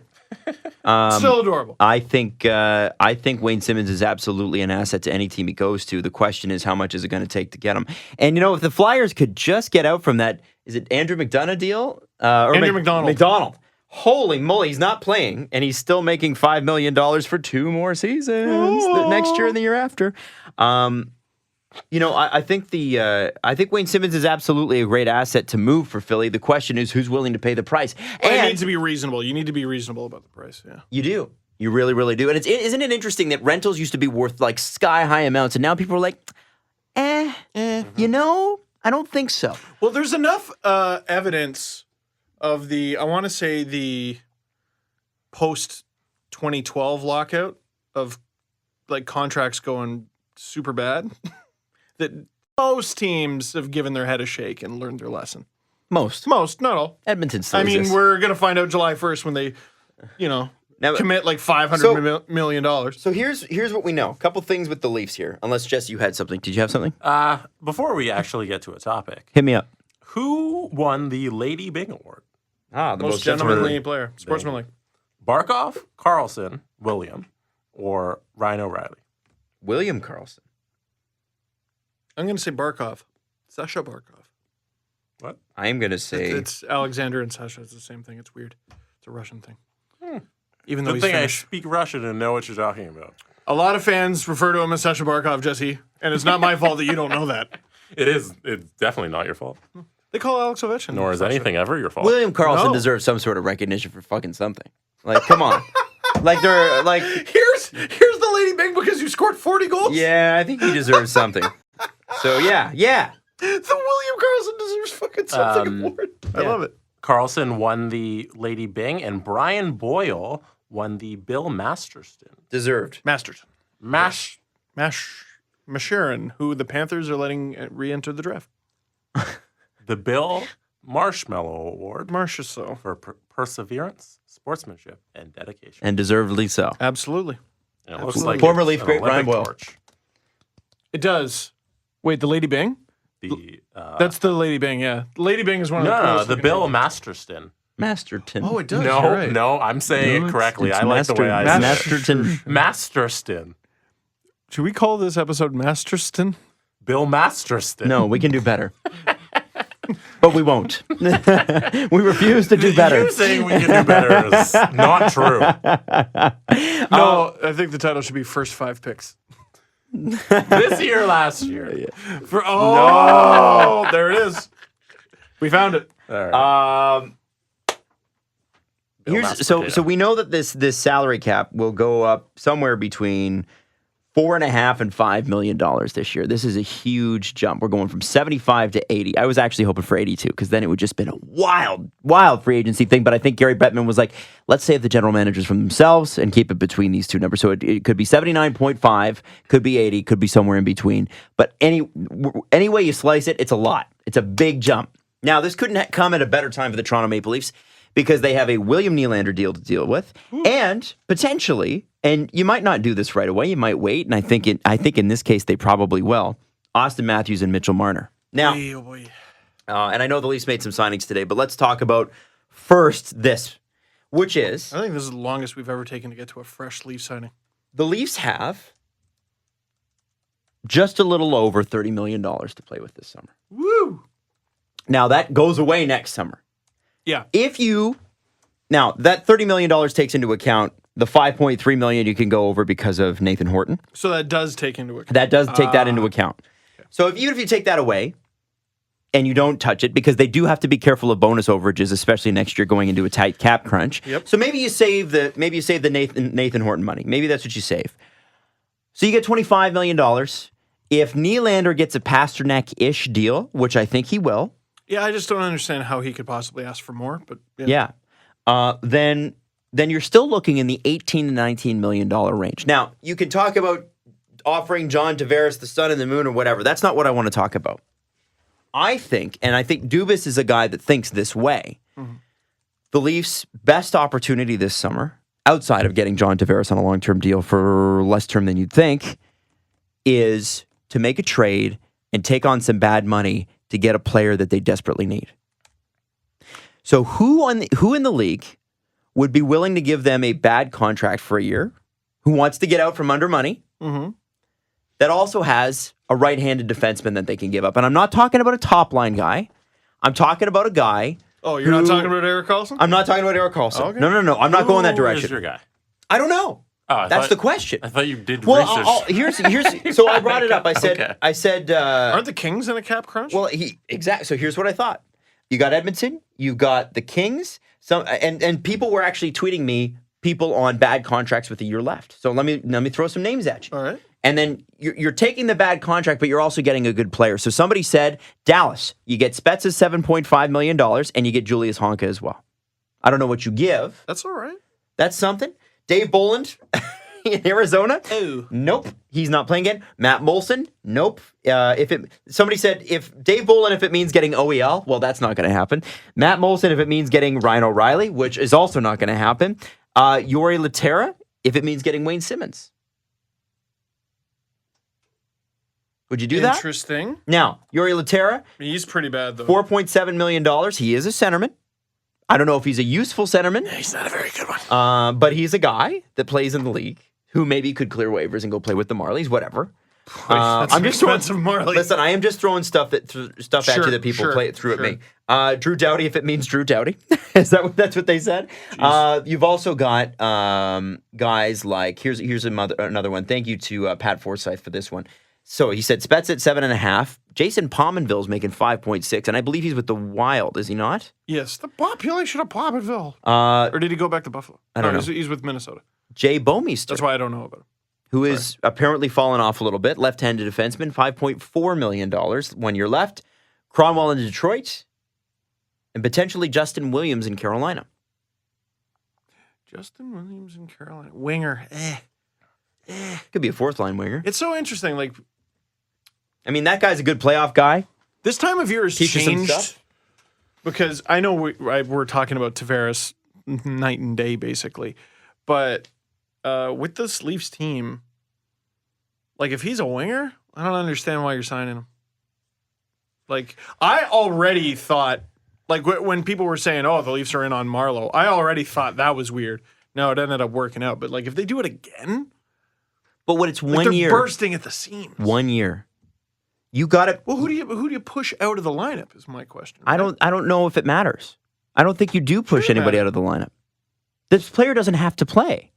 Oh, I see what you're saying. It doesn't matter, right? You're not trying to get a guy like Patrick Marleau. Patrick Marleau was brought in because he's still good, he's still fast, and he can still score goals. He had almost 30 this year. Not bad. Not bad for a 38-year-old. His numbers are almost identical to the season before. Which is great. And you hope that we get one more year out of him, and then we know we're gonna pay his bonus and probably either trade him or he's gonna retire next year. Fine. But somebody said, hey, do the Leafs make a trade with Detroit? Maybe snag an Athanasiou guy and get Cronwall's contract and maybe fire a second their way. I think That's interesting. the best opportunity the Leafs have this year is to take on a 1 year bad deal. I think it's their best opportunity this summer, obviously outside of drafting a really good guy, because you do have to worry about the reports on Mitch Marner are that his family, who closely manage his career, are thinking that he's worth $10 million a year. Yeah, no. And he's not. He might be as of next season if he breaks out in a big way. And learns to play center. Mitch Marner is not a $10 million player. No. He might be a $7.5 million player, though. Hey, And Matthews, I think Mitch Marner would tell you different. of course he would. And I would expect him to. But I'm telling you would tell you different. that he's a $10 million player. That he would. I'm sure he would suggest that.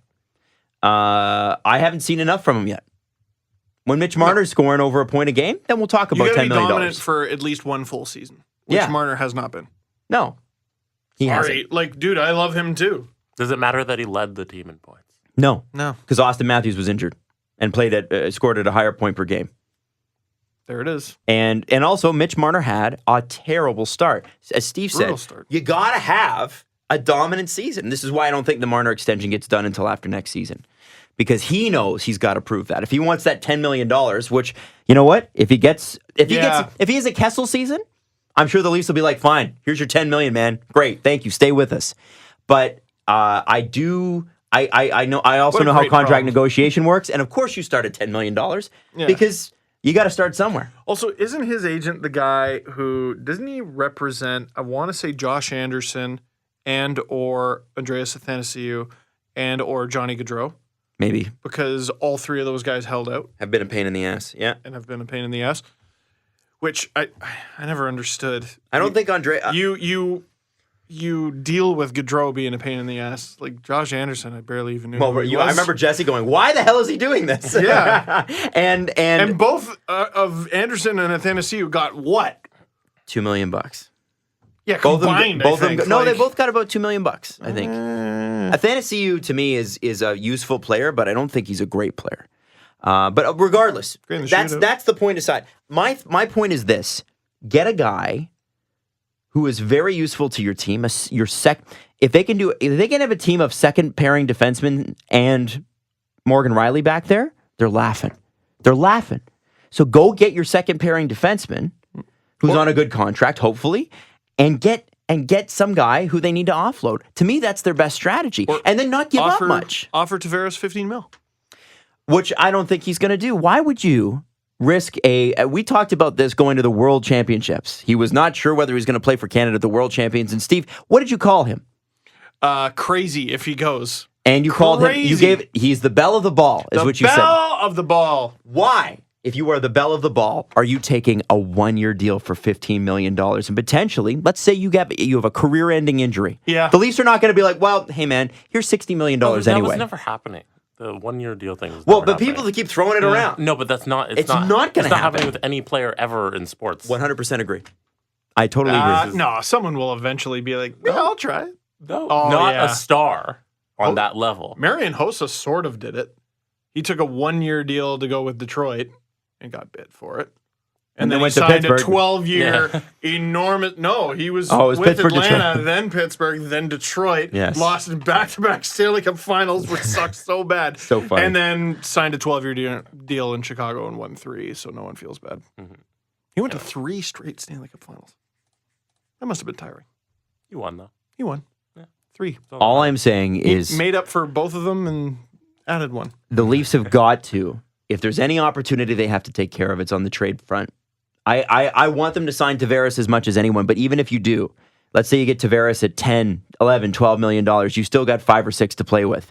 Go and get some sort of asset back for that thing. And even if it gets you a defenseman who is a 5-6 guy, another Ron Hainsey for 1 more year, then you got Ron Hainsey and this guy for 1 year, and they come off the books next season, and you've got all of a sudden, $7-8 million freed up. There's Chris Tanev in rumors. That's very interesting. Yeah, but Chris Tanev's a guy that has real value, right? You're not offloading Chris Tanev because he makes too much There's money. all kinds of... I want to know what things happen. Oh, you mean I'm like just...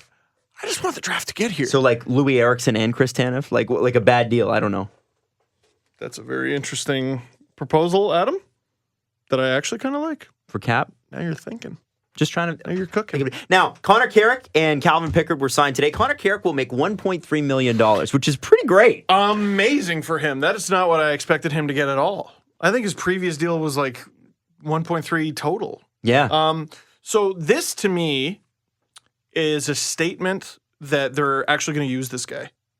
I think they're actually going to use him. I don't think you sign him to anything more or anything less. Sorry. Yeah, I don't think you sign him to that much money if you don't believe in him. And it's just above. Actually, this just occurred to me.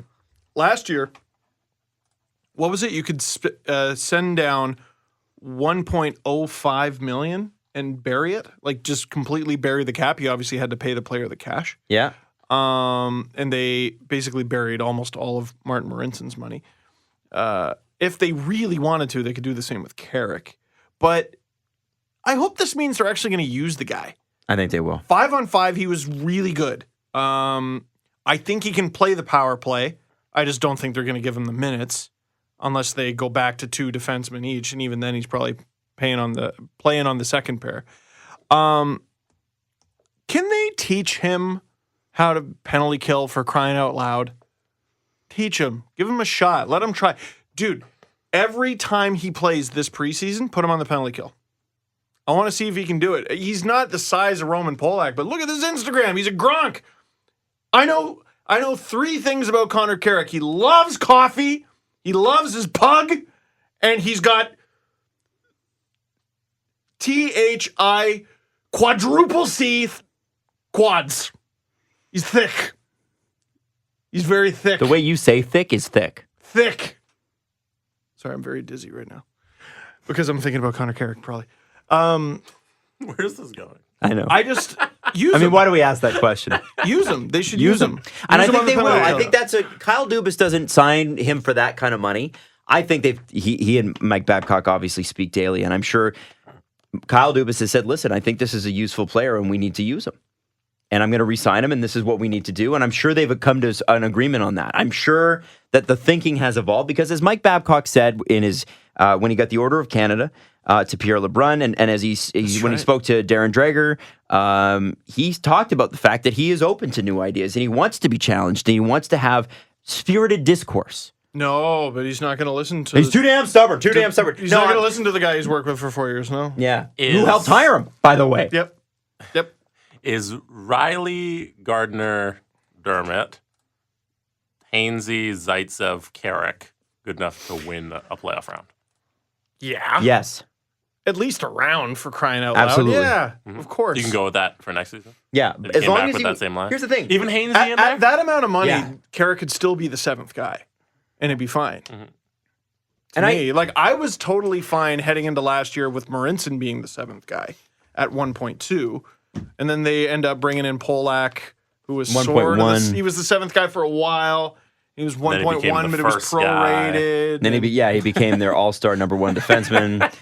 Here's the I don't know Jeff what the hell. Fayette put out a really good point on Twitter the other day, and he said this. He said it's Toronto's defense isn't actually that bad. The problem was in key situations, they would throw out their two worst defensemen. And he was right. With no disrespect to Ron Hainsey, it's not like Ron Hainsey would walk in here and go, yes, I'm the most skilled player on the Toronto Maple Leafs. I think Ron Hainsey is a reliable defenseman. I think he proved that last year. And he maybe played above that. And an adequate penalty killer. Sure. That's what you need him to be as a third pairing guy. He should not be playing up with Morgan Riley. He should not be playing 2 minutes in a row. Yeah. And he should not be playing the last 2 minutes of any game with Roman Polak. And stop focusing on huge, big, tough meanies like Polak. Morgan Riley is a physical specimen. That guy, he might be the best pure athlete the Leafs have. Might be the fittest Leaf. And I think Connor Carrick, who's, I don't know, 5'10", is extremely strong as well. So if you want someone who moves guys in front of the net, I think both of those guys can do it. You don't need to be 6'9". He's also it an just helps. SOB, total SOB. Connor Carrick? Yeah. Oh, and that's just what a total jerk. I think he can draw a lot of calls. His issue, if I remember correctly, I don't have the numbers in front of me or anything, was he took too many penalties. Sure. Okay. Well, you can work on that. You can work on that. It's funny. That was a recurring theme in our talk with Scott Wheeler last episode. Is a lot of guys in the Leafs organization take too many penalties. Yeah. So that'll be something they need to curb. Too many bench minors. Let me just throw that out there. And too many bench minors. Shame on you, Mr. Babcock. Well, I think that's not just on Mike Babcock. I think that's on the whole team. There's a lot of players on the Leafs who could have hustled maybe back to the bench a little harder. Ironically, I think one of the last times Carrick played this past season, it was a game that I think he was playing well in, and there was a bench minor, and he was involved. I don't know if it was exactly his fault, but there was some kind of miscommunication at the bench, and they made it seemed like it was Carrick's fault. Yeah. And Babcock looked really pissed. We can't. I don't remember which game that was. We can't rely on Hainsey Hainsey as much as they did, and they can't not rely on a guy like Carrick as little as they did. Does that make sense? Yeah. Use Zaitsev in a role that suits him a little bit better. Put him on the power play. Could.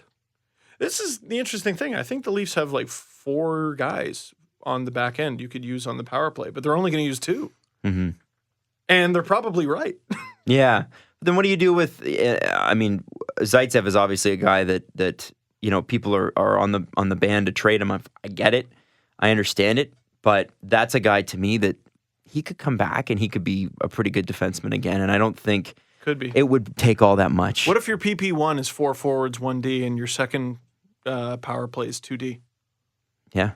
There's the thought. But they have the depth to a bit and they could have done that last year and not had Leo Komarov on the power play. Dude. Right? Right? You don't need put the skill guys out there. Mm-hmm. You don't have to do 2 defensemen, but you can. Don't be glued to one or the other. Just do whatever. How do I get the most skill on the ice? Does that not make sense? No, it 100% does. And, I mean, a guy like Riley or Gardner especially, could be a guy who would really succeed like along the half boards, I think, and you have Carrick at the point. And by the way, I think that's a pairing. What was that? Gardner Carrick. Because they've been trying it for so long. They did it for It'll be what Babcock starts with, I bet. Unless they make some addition. Well, would you do Hainsey Zaitsev? Because I would. Or Hainsey Dermott? See, that should have worked. Sorry, Hainsey Dermott. Dermott Zaitsev. Hainsey Dermott Zaitsev, maybe. I feel like Hainsey Zaitsev? Yeah, Hainsey Zaitsev. No, they tried that, and it seemed like it should have worked, and it stunk. Except on the penalty kill when it was okay. Did they try it for 5 seconds, though, like they do? And then Babcock tried a few things for 5 seconds that he probably should have tried a little bit more. But he didn't really... That was the thing that pissed me off the most with him this past season, is he didn't really tinker until like 2/3 of the way through the season. When it was locked down. And there were some good tinkers, but like there was more he could have done. Listen, I believe that he is open to new ideas because look at what happened with Matt Martin. You know, and look at with Andreas Janssen and Kasperi Kapanen coming up and playing prominent roles. This is a guy that's open to new things. And there's a reason why he's the best coach in the NHL, in my estimation. Whoa. And I think that there will be a different Leafs team this year, and I think he will play them differently. I think he knows. Does Matt Martin get traded Friday or Saturday? He does not get traded till July 2nd. Wow. Oh, right. They got to pay the bonus. Forgot about that. Jesse. Who won the Selke Trophy? Who do we got? Patrice Bergeron. Yes. Sean Couturier. Or Anze Kopitar. Bergeron. Because it always has to be Bergeron. I will also say Bergeron. It was not Bergeron. What? Okay, well, they were wrong then. It was Anze Kopitar. He was really good, but you're wrong. Best defensive forward, Anze Kopitar. Because he scored more points than the other two. Yeah, really. But that award sucks. Award sucks. Frank J. Selke, he's died for this award. I was going to say died, but is he I have no alive? idea. No, we don't know. I don't know. I think... See, I didn't say... He didn't die for this. Wow. Yes, he did, actually. Yeah, well, maybe. Counterpoint, yes. Bill Masterton literally did. Yes. That award makes sense. It's still You the know most what's funny? ridiculous. They have He it. is dead. Well, yeah. How Frank old? J. Selke is Of course dead. he's How dead. old would he have No. He's like 1930s, man. He died in 1985. Yeah, of course. Why are you laughing? No. What a loser. He died in the 80s. How did... I don't know. He lived a long life. He was born in 1893. Holy shit. Oh my! What? What? He was born in 1890. He was born like the year hockey was invented. Before hockey. He was well into his 30s when well into his 20s when World War I started. Dude, like those Heritage Moment commercials where they showed James Naismith, like in the He had those pants. when they were like, "Hey man, what if you just cut out the hole in the basket?" And oh, you're a genius. Like I'm pretty sure that took place the year this person was While born. Conn Smythe served in World War II, Selke filled in as acting manager of the Leafs in Maple Leaf Gardens. That's a thing. Conn Smythe served in World War II. also, probably as an officer. Yeah, probably. He must have served in World War I as well because Conn Smythe was older at that point. Wow. Okay. Yeah, he How did we get did here? because the Maple Leafs got their name with Conn Smythe from his regiment. Yes. That's duh. Maple Idiot. Regiment. Also, Calvin Pickard signed a 1-year contract for $800,000. By the way, we know how much these guys signed for. Why? Because Leafs PR is now tweeting out how much money each player got signed for, and that is a new development. I don't know if it's brand new, but it's recent. It's for sure. It's post Lou, that's for sure. Well, And also, wait, I wanted to go back to Calvin Pickard. he's a Newfoundlander. $800,000 signed. You can bury that, but Calvin Pickard doesn't get through waivers. Well, they got 4 goalies signed to NHL contracts next year. Not as in Someone's getting guys you traded. can call up like one-way NHL deals. At least one of them is getting traded because all 4 of Anderson, Obvi, McElhaney, Sparks, and Pickard are on one-way NHL deals next season. Yeah, something's got to give. You can't bury both. You can't bury 2 guys. That's ridiculous. Unless you do. But I don't think you do. I honestly think Garrett Sparks is going to get traded. I honestly believe it. You're right. I think you're right. He's going to be part of a package. It's not going to be a 1-for-1. Dude, sell high. You have to sell high, But and then you give it to Pickard and McElhaney to battle it out in camp, And you got to have Casimir Kaskisuo getting most of the minutes with the Marlies next year. And is Curtis McElhinney the worst to be down there being a mentor to those guys? I don't think so. Let's pretend and I thought that was going to be what they did heading into this year, and then he was McElvezna. But I like Scott's point last episode where You put 5 years in. put 5 years into Garrett Sparks, and unless you get a package that blows you away, what has Pickard done that makes you go, yeah, definitively he's better than Garrett Sparks? I don't know if that's why you're making the deal. Okay. I think you're making that deal because Garrett Sparks is at an all-time high in terms of value. He just won the Calder Cup. He had an incredible bounce back Game 7. He was the magic on that team. And let's be honest, Calvin Pickard has done it. We know Calvin Pickard's an NHL backup, skill level wise. He got his confidence back. He's got a good feeling about the organization and the city. And he also had a great season. They split those games, man. Yeah. And he does have an NHL track record of success. His career save percentage is tampered by being on the last place Avalanche. But look at when he was playing. Supposed to be backup. When he was supposed to be the backup, look at what he was able to accomplish. He's a pretty good player. It's also just better asset management to trade because you don't need a goalie of the future, and it's not going to be Sparks. So it's just better asset management to trade him.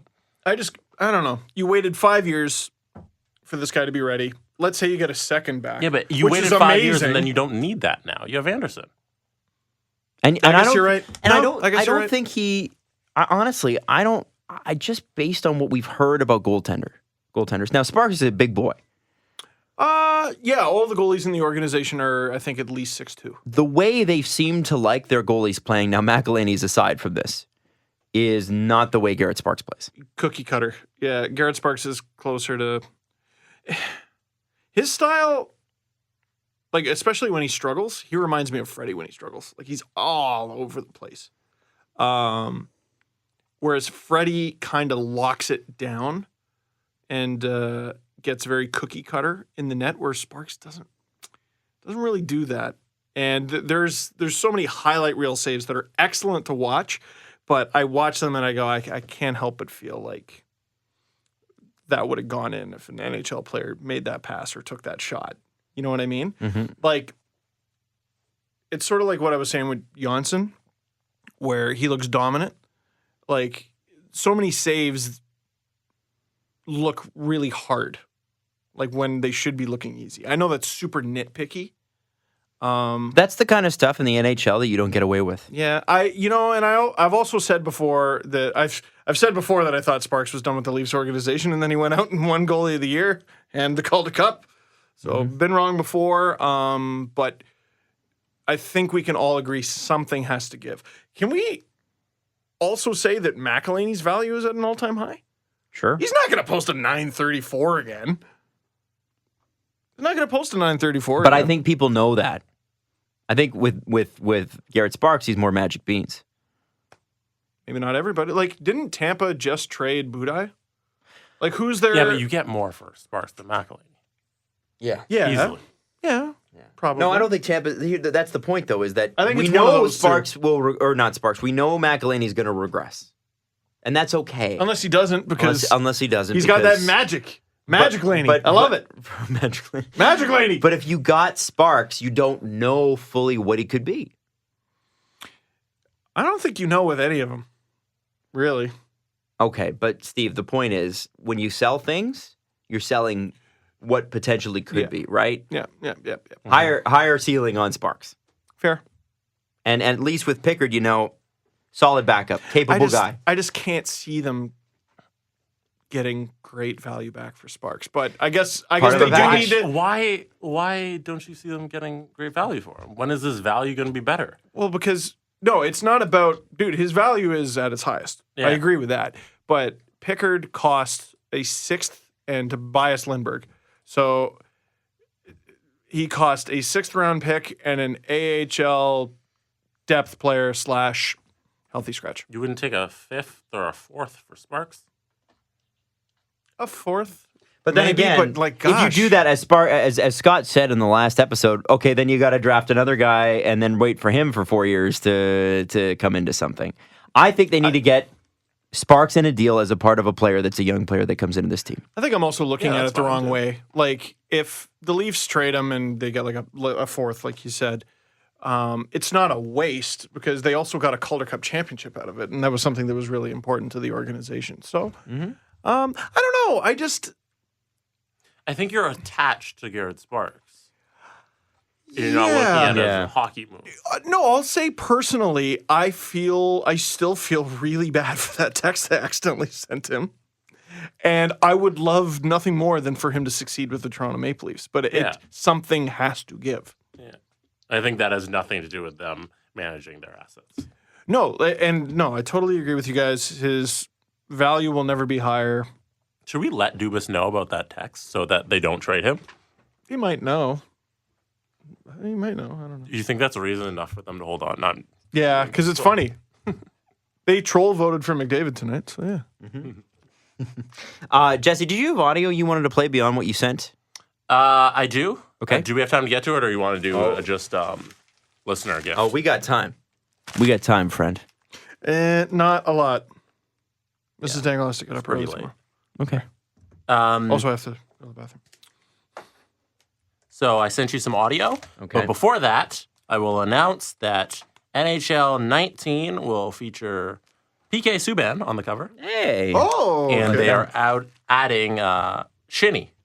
So you can play outside in like that's this so cool. mountain area. And they have like so like everybody can be an individual and you just play shinny. I hope they do a promotion where they actually take people up to a mountain area and play shinny. They got to do more than that. And they've added legends. So guys like Wayne Gretzky will be in the game. Where, was he not in last year's? Was he a hut character? Or Isn't he normally? I don't think I don't- he actually was. yeah, I don't play with the. No, I don't think Yeah, I he don't play with was. the They legends. say play with or against over 200 hockey legends. So they're Great. adding a whole I hope bunch. Gilmore's It's in one there. of those weird things that I swear they had, then they took out, and then They they're putting did. They back. did have it. Yeah. That's not an addition. I'm frustrated with NHL. Hold on. You They got haven't even EASHL seen the could be trailer so yet. amazing. You just trailer gave- looks cool. You just And gave it's Scott Floss. Anyway, All right. sorry. So, Jesse, Of all the things So, to wanna work set this on, up? that is not what I would work on. On Sunday, is it Sunday or Saturday? Phil Mickelson hit a moving ball. I saw So the U.S. Open this God, year was this is played in Shinnecock, and it was one of the that. worst. What? The course is called Shinnecock, Oh, right. and it's one of the worst courses in a long time. No player could. I think 2 guys finished under par. which now is does that make it crazy. hard or does that make it poorly made? So it was really hard, and the greens were too fast. And I don't. Some people enjoyed it. I don't know if that's what you like. I to think see. that sounds like a challenge to me. Oh, we Exactly. didn't do good enough. As in Exactly. you were challenged? I was on the side of I love this. Yeah. I love seeing the world's greatest players go out there and suck like they're regular ass guys. It's a regular playing field. Or sorry, a regular even playing field. Yeah. They all played in the same course. Yeah, you're right. I don't see And a the guy problem. who won it last year won it this year. But of course, golf people are, imagine hockey players or hockey people times 100,000 million. So golf people are literally the worst. The worst. Oh. Worse Yes. than baseball people, worse than conservative hockey people. Yeah. The worst. Wow. So- like worse people who are like, yeah, bare knuckle boxing's great for hockey players. Like worse than that. Okay. So Phil Mickelson, he was on a hole. I don't have the exact details in front of me because I don't have that tab open. But he was on a hole, and he was on like stroke 5 on a par 4, or stroke 6 on a par 4, and he hit a ball, and he hit the ball past the hole to the point where the ball was going to keep rolling and roll off the green into a bunker. So he ran over to the moving ball, and he hit the ball back towards the hole. So he took a 2-stroke penalty by hitting a moving ball to avoid the ball going all the way back down the hill and taking definitely more than 2 shots to get back to the green. So he made a smart Technical technical choice. Bending the rules a little, but in the rule book a little. Actually, it's in decision. the rule book. You can do this. Who was the goalie? Yes. Luca Leggio or whatever? He had a 2-on-0 coming at him, shoves the net off the moorings, and it's a penalty shot. Well, guess what? Your 2-on-0 just got cut in half to a 1-on-0. Exactly. But the golf world almost Joe Buck. like ended the game of golf I saw because that. Phil, they wanted him suspended. It What? felt like it felt like golf itself had died because Phil Mickelson hit a moving ball. No, he played within the rules, didn't he? And this was... Or, well, I guess he knew what the consequences were for his action. And this is the audio I wanted to play. It's a quick clip from Fox, who was broadcasting the U.S. Open. And they were, of course, even keeled about it. Yeah, well, fair and balanced. Complete mistake. He made a complete mistake. In Britain, we would call him an ass, a silly ass. What worries me more is that he shows little contrition now. There's not much chastening. He doesn't look to me this morning as though he realizes quite what has happened and how he's offended so many people. And if my judgment is rather severe, then I'm British and I make no apologies for it. We'll hear from him, like you said. And I think Joe Buck was like, there are children watching. Like, he actually admits it. There are children who will grow up watching this game, and they'll learn the game of golf as a game where you can bend the rules. You know that thing? Oh, my God. If you take that special blue pill that guys take, and it lasts for longer than 4 hours, you're supposed to consult a doctor. No, you should just have a hotline. Viagra is the term you're looking for. Viagra! Yes. Viagra, so people with For your ED PP. can have sex. Yes. So they should just have a hotline where you call that number and it plays that clip, and you're good to go. I've never been bored so quickly. Imagine being wound that tight. To where you think people would be offended. And By a guy hitting he's a ball. not chastened. I love that. He's not chastened. Contrition. And he did apologize. Phil For what? Yeah, after the world was outraged, 2 days later, he's like, oh, okay, I'll say sorry. you know what I would do if I were him? Not apologize. Do it again. And he did it. In the post game, he didn't. He said, it's in the rule book. I was just rather take 2-shot penalty than go chase the ball down the hill. And that was my strategy. My answer would have been whatever, I'm friggin' rich. Like, Look at the look on Adam's face. That would have absolutely been his answer. whatever, I'm friggin' rich, man. What are you going to do about it? This letter is from Jeff Buckley. Jeff says, greeting, Dangle men. I'm writing to express just how much I've enjoyed listening to the podcast the past few years. I've been an avid Leafs fan since my grandfather sat me down in front of Hockey Night in Canada when Rick Vive was wearing the C. Whoa. What I haven't had until now is a combination of in-depth analysis with pure joy of our dumb sport. In large part, that's thanks to you three for talking hockey in a refreshing manner that mixes Leafs passion, nonpartisan league discussions that hilariously always come back to our team, and simply screwing around with friends. So to offer his platitudes, he sent us 3 gifts. Gratitude, not platitude. Nope, he wrote platitudes. I believe he meant. Did he mean platitude? Adam, Let's define let him platitude. say his platypus. I see platitudes. Adam? Oh, I don't doubt. Yeah, you do. A remark, statement, especially one with moral content that has been used too often to be interesting or thoughtful. I don't think he meant platitude. I'll allow it. I think he meant platypuses. Jesse and I get to split your gift. You're cut. I think it's possible to spell correct. Just kicked in there. No. Are you sure about that? I don't think you're sure. No. Adam, to you, I give La Canadiens. Oh no! Stop it with this.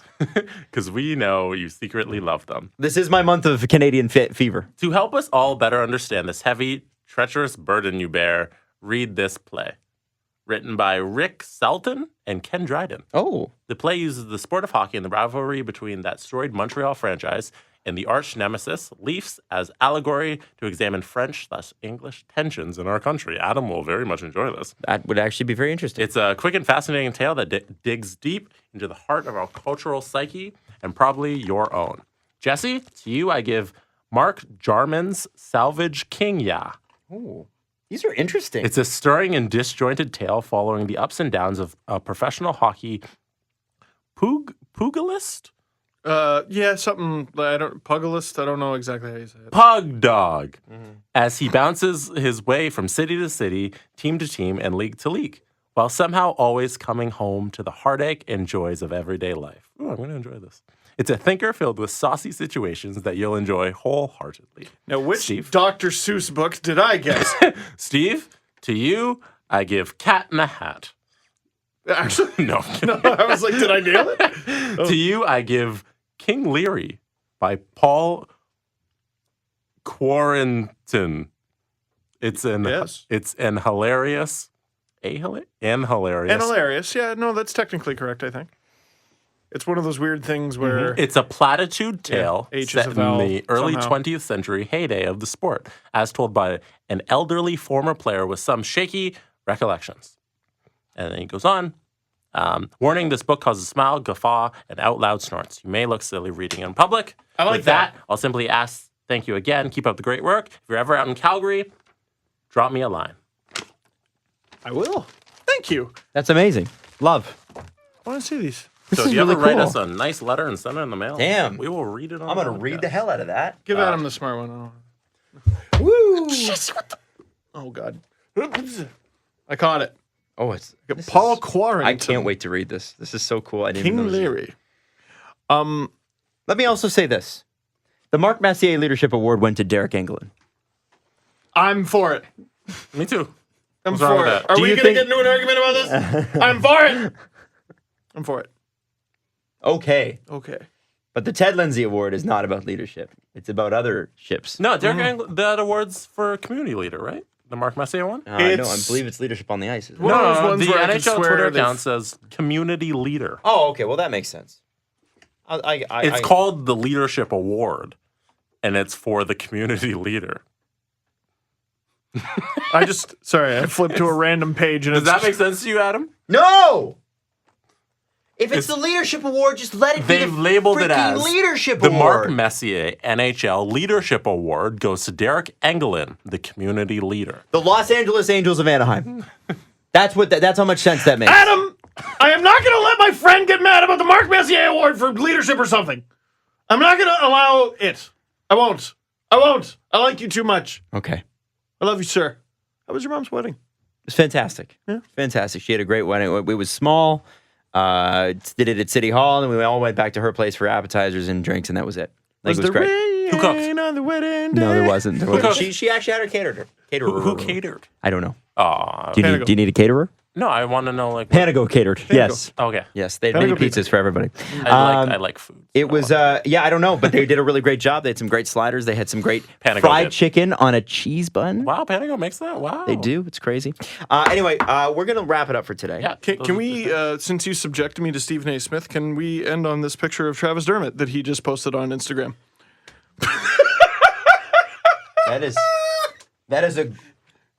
That's so aggressive, Jesse. I can't wait to send this to you. That is a You fantastic gotta use it in the Speedo picture. YouTube You've got to video. take this He's on in the a YouTube. Speedo? He's in a Speedo. He looks Bro. good in it, man. Bro, look at his hair, though. Yo, Travis. his hair's bad. Yeah, Why does That's some good corn rolls, man. I know. Oh, Jesse, yep. Jesse, thoughts? he's gonna regret that when he's sober? I think he's Yeah. going to have a bad time. You think so? I think he might have a bad time. Why? Just because like you giving him hell for his Speedo? I just think he might have a bad time. Pecorino won the Vezina. And fair. I love that Subban got the NHL cover. That just makes me happy. You know, the guy with personality. It's crazy. It's gonna be great. It's crazy. And what a great ambassador he will be for it. Very exciting. Hey, so we will be back next week. Is next week our last week of 2 weeks, 2 episodes per week? No, we have one. We'll have one more after July 1st, right? Because next week is the next week is the last 2-week episode week of the season. of the season. And then after July 1st, we'll do a free agency wrap up, and then Steve is off to Scotland. And then we're off for 2 weeks, and we have best ofs. But we'll do a post free agency show. Don't worry. Should we start a thread on the Reddit? For Threadit? best of content? Start a thread. Reddit. And make sure you timestamp it for Jesse because the man works hard. He's got our show and that 10 thing! Yelled about Minnesota!